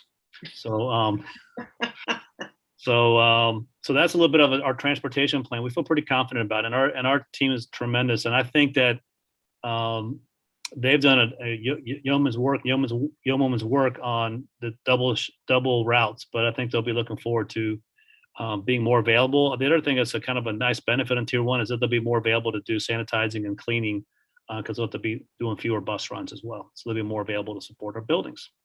So that's the configuration, sanitizing, and transportation report from Mike Wheeland. And I would just say of all the things that we've had difficulty with in Tier 2 that we have received the most family complaints about has been the difficulties around bus runs and late buses, and the double pickups have just been difficult for everyone, not only our B&G staff, but I know there's been a lot of family frustration around that too. So hopefully a full day schedule will eliminate a lot of those challenges. Roxana or Vince, can you talk to us about the last part? It's on the second page of Mr. Wheeland's report. And it's like the last bullet, keep the windows open, weather permitting. Can you talk to us about like what it looks like if weather is not permitting? Are the windows just kind of? So we crack the windows, and there's a vent at the top of every bus that can be opened. Okay. A little rain will still get in, but there's still good cross flow. Obviously, if they're all the way down, people go home drenched, so we don't want that. But we have had some rainy days, even in the very cold weather, and we've been able to crack the windows and use the top vents and keep the ventilation running through the buses. Okay, great. Thank you. I actually have one other question about the cafeteria for the middle school, high school. Okay. Is there time? Is it being sanitized in between middle and high school? Okay, I figured it was, but I wasn't quite sure. So we have a dedicated custodial crew normally, and they will wipe down every table and do mopping and clean trash normally. So there are just a few extra steps that we will use as part of this process. But yes, they'll be fully staffed in terms of making sure that things are sanitized, and we'll have to be extra diligent about that. They clean the tables with a bleach solution that we use at all levels at the recommendation of the health department anyway. And then we've got other product that can be used as well that's food safe. Okay, great. Roxana, can I add to that? So if you look at the schedule, it looks like high school's coming right in after middle school, and there's like that 3-4 minute gap. Those are the lunch times, but we have middle schoolers who will be departing the cafeteria prior to that, going outside. So that'll leave plenty of time for our custodial team to sanitize. Thank you for that, Mike, because I was looking at those times and I was like, it's going to be quick, but I believe in our staff, but that helped. I think that was Dr. Grauer's slide. I think he didn't mention that. It had to be me. Are we ready to hear from Chris? Are there any other questions for Vince? Chris, while we're talking cafeteria, tell us about all things food.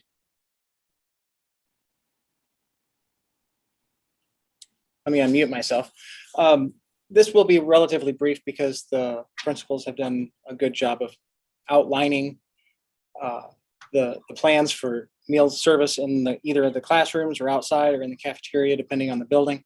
But I have just a couple of additional details. And Nikki, you actually touched on a few of these things, so I thought someone was going to steal my thunder. So here I go. Okay, so at the Early Childhood Center, we will be offering bagged lunches. And those lunches will contain the fresh fruits and vegetables, milk, and all the other required nutritional elements that we put into our lunches in order to be a reimbursable meal and to also be healthy for our students. Also, we are required to provide water, so water will be available in the classrooms. Our ECC has sinks in each of our classrooms, so we are working out the details on that. Water will be made available in the classrooms for our students. And then, as you've already heard, breakfast will be sent home at the end of the day with all of our students so that they can have that the next morning prior to coming to school. Elementary school is essentially the same. You've already heard they'll be eating outside, weather permitting, with one small change. In addition to fresh fruits, there'll also be canned fruits offered, fresh vegetables as well. And the menu options will be different. There'll be a little bit more sophisticated items like chicken salad, but those types of items that typically the younger students don't care for, but the older students do. Those options will change just slightly as the grade levels increase. And again, the breakfast will be sent home at the end of the day with the students. And at the middle school, high school, so just to get a term out of the way, offer versus serve, that's the style of meals that we provide in the cafeteria typically. And that is where there's a number of different entree items and the student selects and they are served what they choose. In order to expedite the time in the lines and to get students as quickly through the line as quickly as possible, we will be, at this point, we are planning to do serve. So there will be one meal option that will be provided to the students and that will be served to them rather than, or excuse me, they'll be served to them rather than offered to them. I get those two backwards. So pre-plated, in other words. Pre-plated, yeah, thanks. It's been a long day. Currently planning on running both serving lines. I omitted the word lines, but we have 2 serving lines down there. We are planning to fire both of those up. And again, that's to expedite the time in the lines and to give the kids the maximum amount of time to eat. And then breakfast will be sent home at the end of the day with students so they can come to school charged and ready to go for the school day the next day. Then we can't forget about our virtual students. Currently, we're serving our virtual students a 5-day meal kit, and we're giving that to them on Wednesdays. We intend to continue with our Wednesday schedule. All of those meals are going to be prepped at the middle school and high school. So we're going to consolidate that operation here at the main campus and continue with the Wednesday pickup. We have not yet finalized the exact pickup window time. We're thinking it'll be a window at the conclusion of the school day. However, we're not quite sure. We're trying to find the best time that parents would be able to come and pick up that 5-day meal kit.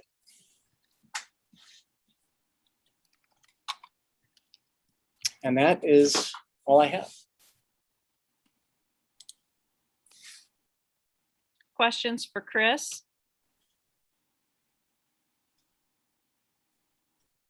Okay, Vince, I think we're back to you around nursing health and contact tracing, if there's anything you'd like to add. No, it'll be kind of a brief conversation. You've heard from several of our building administrators that the nursing team, I mean, I've always loved working with them. It's always been an honor and privilege to work with them. But this year, man, they've been amazing and leaders for us. And in talking with them about it, I don't know if that's been the case in other districts, but in our district, they have been leaders and partners and just really tackle this. And they're awesome. So I just wanted to say that publicly, support them. They're prepared for this, guys. One of the things I would say, and this is a credit to the school board and your thoughtfulness, we've had several changes this year. As you know, we had our very abrupt virtual academy in the spring of last year, which was really hard. We continued distance learning in the fall and the first semester of this year. And as you guys know, we did, but everything that we've done has prepared us for the next step. So our struggles in the spring prepared us to do better distance learning in the fall. And our better distance learning in the fall allowed us to do more effective on-campus interventions in October, November, December. And our on-campus intervention program allowed us to do very effective hybrid schedule now. And I think we're prepared for tier 1 as a result. And you've given us a time and space to kind of work out and learn some things to be prepared. So I feel confident, more confident than I did in the fall when we considered this way back. And the nurses are most prepared. A couple things about quarantine that I wanted to talk about that you may know. So the St. Louis County Department of Health reduced the quarantine amount of time So if we may need to use quarantines, that could happen still. I don't want to be naive about that. We may need to use quarantine as a mitigating measure, as a protective measure, but the number of days for quarantine has reduced from 14 to 10 in the region. Just wanted to share that with the group, so that would have less of an impact on our school community. From 6 feet to 3 feet does not increase the quarantining issue. You know, it's not going to. I don't think it's going to increase our quarantines, because they're saying 3 feet is 6 feet is, you know, comparable in terms of spread. And really, the thing that drives quarantine decisions are on shared airspace. So whether it's 6 feet apart or 3 feet apart, it's really the amount of time they spend in shared airspace that will determine if we quarantine. So really, going to 3 feet is not going to impact that one way or the other. The thing that's really different about going into tier 1 is now all of our staff have had the opportunity to be vaccinated. And that'll be huge in terms of, and also the staff will still be asked to be 6 feet apart from each other and 6 feet apart from the students. So while the students might be 3 feet apart, the guidance is still, hey, staff, stay 6 feet apart. So with masks, vaccines, which is huge, and the 6 feet, it greatly reduces the concern we had about staff to staff transmission and staff to student transmission. So I think we're much better prepared to safely return to school as a result. Our nurses participate in weekly webinars, all of them. I hear them when they're working with the state, and they are staying on top of all trends. And I can tell by the myriad of emails I get from them after every webinar about what's happening. So they're staying plugged into what's happening throughout the state, and they're borrowing best practices, and that will continue if we return to tier 1. One thing we have seen, and you probably have heard, is we've had essentially no flu, very few flu. So the masks, and one of our worries about going back to school, even in hybrid, was the blend with other viruses and symptoms, and how can we distinguish one from COVID? But we've had such little flu and other viruses that, you know, the silver lining is that with the masking and mitigating measures has really helped us with other communicable diseases this winter. And now we'll be in the spring where flu is essentially gone. So it's been really low this year. The thing that we've been somewhat effective, a little bit of a bump, was an allergy season, but our messaging around allergies and working with families around allergies has been pretty effective. We've actually delivered Claritin over the counter stuff that families had really struggled with. Allergies, and because there's some similarity in symptoms, and so we've been working with some of our families who are particularly impacted to make sure the kids have what they need there. One thing we've also noticed now that wasn't really as available in the fall when we considered a tier 1 return was the availability of testing. Our kids can get tested quickly with results quickly. You may remember in the summer, people were waiting 7-9 days for results, which really makes contact tracing useless. But now we can do it more quickly. And the availability of PCR tests, rapid PCR tests, and rapid antigen tests really makes that available, so we can effectively work with those families. And our nurses have been working closely with our building administrators and walking spaces, so they can look at it through that set of eyes as well. That's happened. And thank you, school board, for allowing us to have that 4th nurse. That has given us tremendous flexibility and support. We've deployed that 4th nurse primarily at the high school, middle school, where they've had more students on campus. And that was a decision that the ECC elementary school nurses supported and kind of said, hey, I think that's where that 4th nurse needs to be. So it's been an invaluable resource.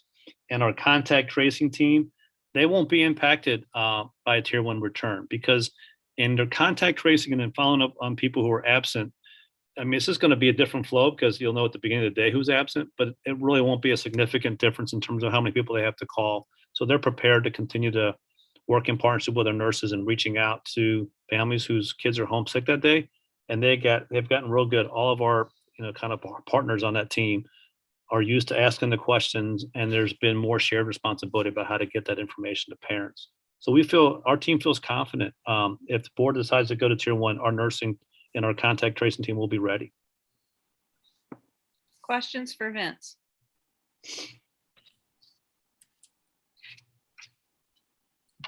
All right, that just leaves us with Ed, who is got some plans and ideas of what the communication stream would look like if you should vote to return to tier 1. So Ed, do you want to talk about what that will look like?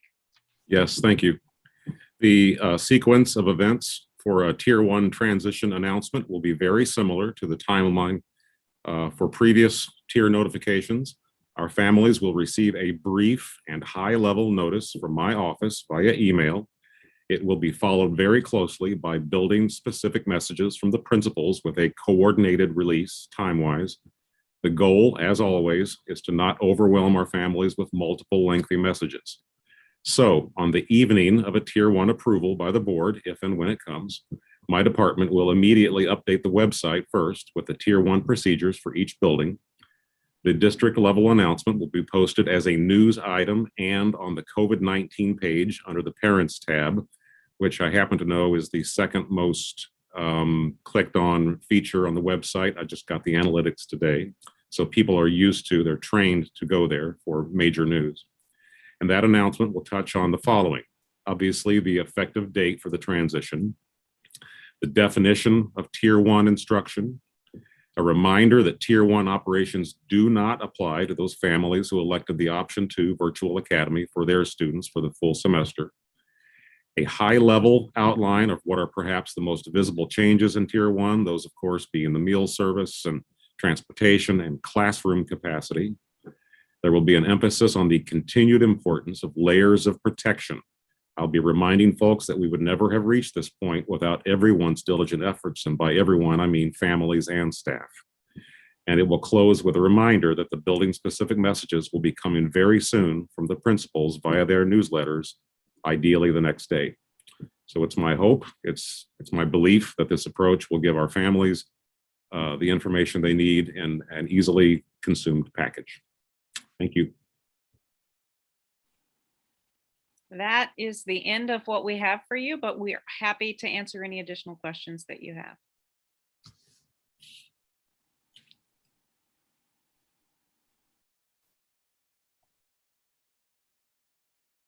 Okay, I was trying to take myself off mute, Roxana, thank you.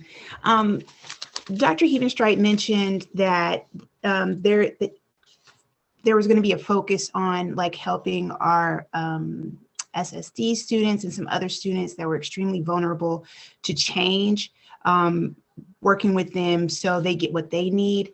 And I just wanted to kind of ask you, Roxanne, or anyone, I think that might be an issue for a lot more than a focused group. And so I guess what's the plan for assisting all of our students or any student that might be in need of some extra care or attention with this transition? Well, I think, and I'll let the principals chime in, but I think that we have a highly skilled group of professionals that are noticing and watching students. So what Dr. Hebenstreit was mentioning was kind of preceding, she called it, social stories, but you start talking to kids early about what's going to happen, and you talk with them about specifically what is this going to look like. And we do practice rounds of things that will happen. And so you're pre-teaching, you're talking, we'll have about a 3-week lead time to allow that to happen. But then once students are actually with us, that's when we utilize our counseling department. We'll have a lot more time with students for teachers to notice. So when we were talking about assessing, that noticing and immediate feedback become important. We can do pull-out services. We have amazing partners through Youth in Need and others. So all of the normal interventions and flexing that we have are back in play, and we have extended periods of time to do that. So it's not going to be one thing. It will very likely be multiple things as part of our tiered intervention processes. We also have to think about staff. I think all of us, every one of us has kind of, I don't know if it's COVID fatigue or change fatigue, but we are doing a lot of conversations with staff currently, trying to signal in town halls. So doing the same kinds of things, pre-signaling, talking, doing reflective conversation, listening, and then following up on the items that folks have concern about specifically. Kevin mentioned he spent Wednesday walking with a tape measure and drawing diagrams. And so whatever folks are having anxiety about, we're trying to give attention to, and so folks are seen and heard and supported. And so I don't know that I can give you a specific thing, because those interventions are typically very specific to the needs that we find. I know Angela rattled off a whole bunch of things that we're seeing that we have specific interventions for. But Dr. Hebenstreit was specifically talking about, talking a lot about what's going to happen, what it's going to look like, making sure that those changes are visible. I think that's why it was important for us tonight too, to do this presentation for you so that you could see all of the things that are going to happen and that that's not going to be a mystery to anybody. Folks will be prepared for what that looks like. Right. I just used Dr. Hebenstreit as an example because it made me think about it. And I thought what she said was really good. And so I was just using that as an example. But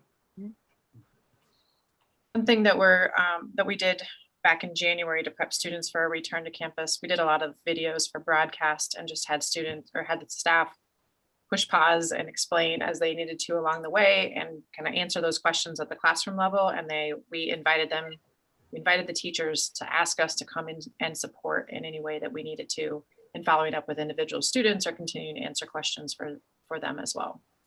And we would do the same thing with broadcast videos and just showing them how it would look, what the transition would feel like for them.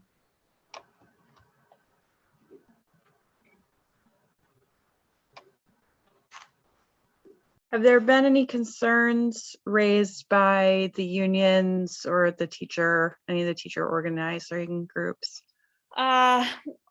Not per se. I've had some questions. The two questions that we received that we've been addressing are some iteration of, is our HVAC systems sufficient to have that many students back on campus? And so we've pulled out the specs again that we shared.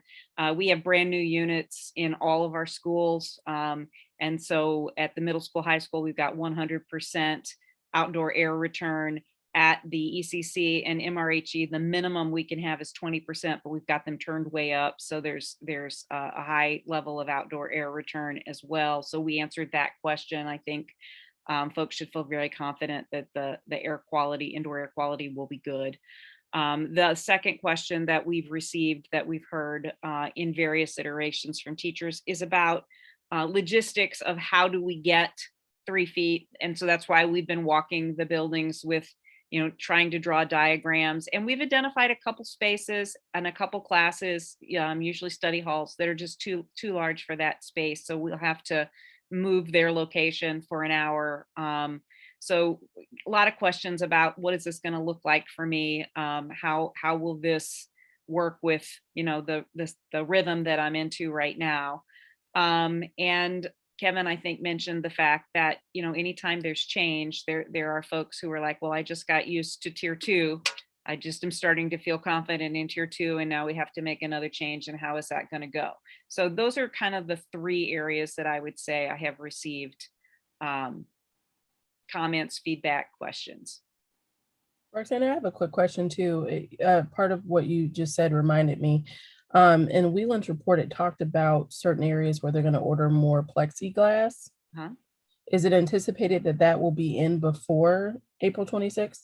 Okay. Yes. The biggest need that we have is we bought plenty of plexi. Some of it came in too short for us to want to use in some of the cafeteria spaces. So we're just getting slightly larger pieces so that we can be really sure that we've got nice high coverage, because kids will be up and down, and we want to make sure that that's happening. And then in the areas, I think Angela mentioned, they've got some nice U shapes that we're going to turn and repurpose. We have to get some small centerpieces to put in so that we've got plexi anyway a kid would turn, so there aren't any gaps. So it won't be an extensive amount of plexi. We have a lot that we'll be reusing, but we've got some very specific needs that need to be addressed. So that should not be a problem.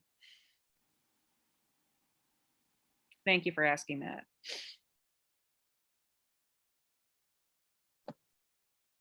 Any other questions tonight?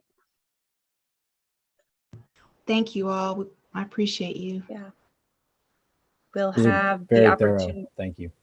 Have the opportunity to review anything and ask any questions that may come up overnight or over the weekend, and plan to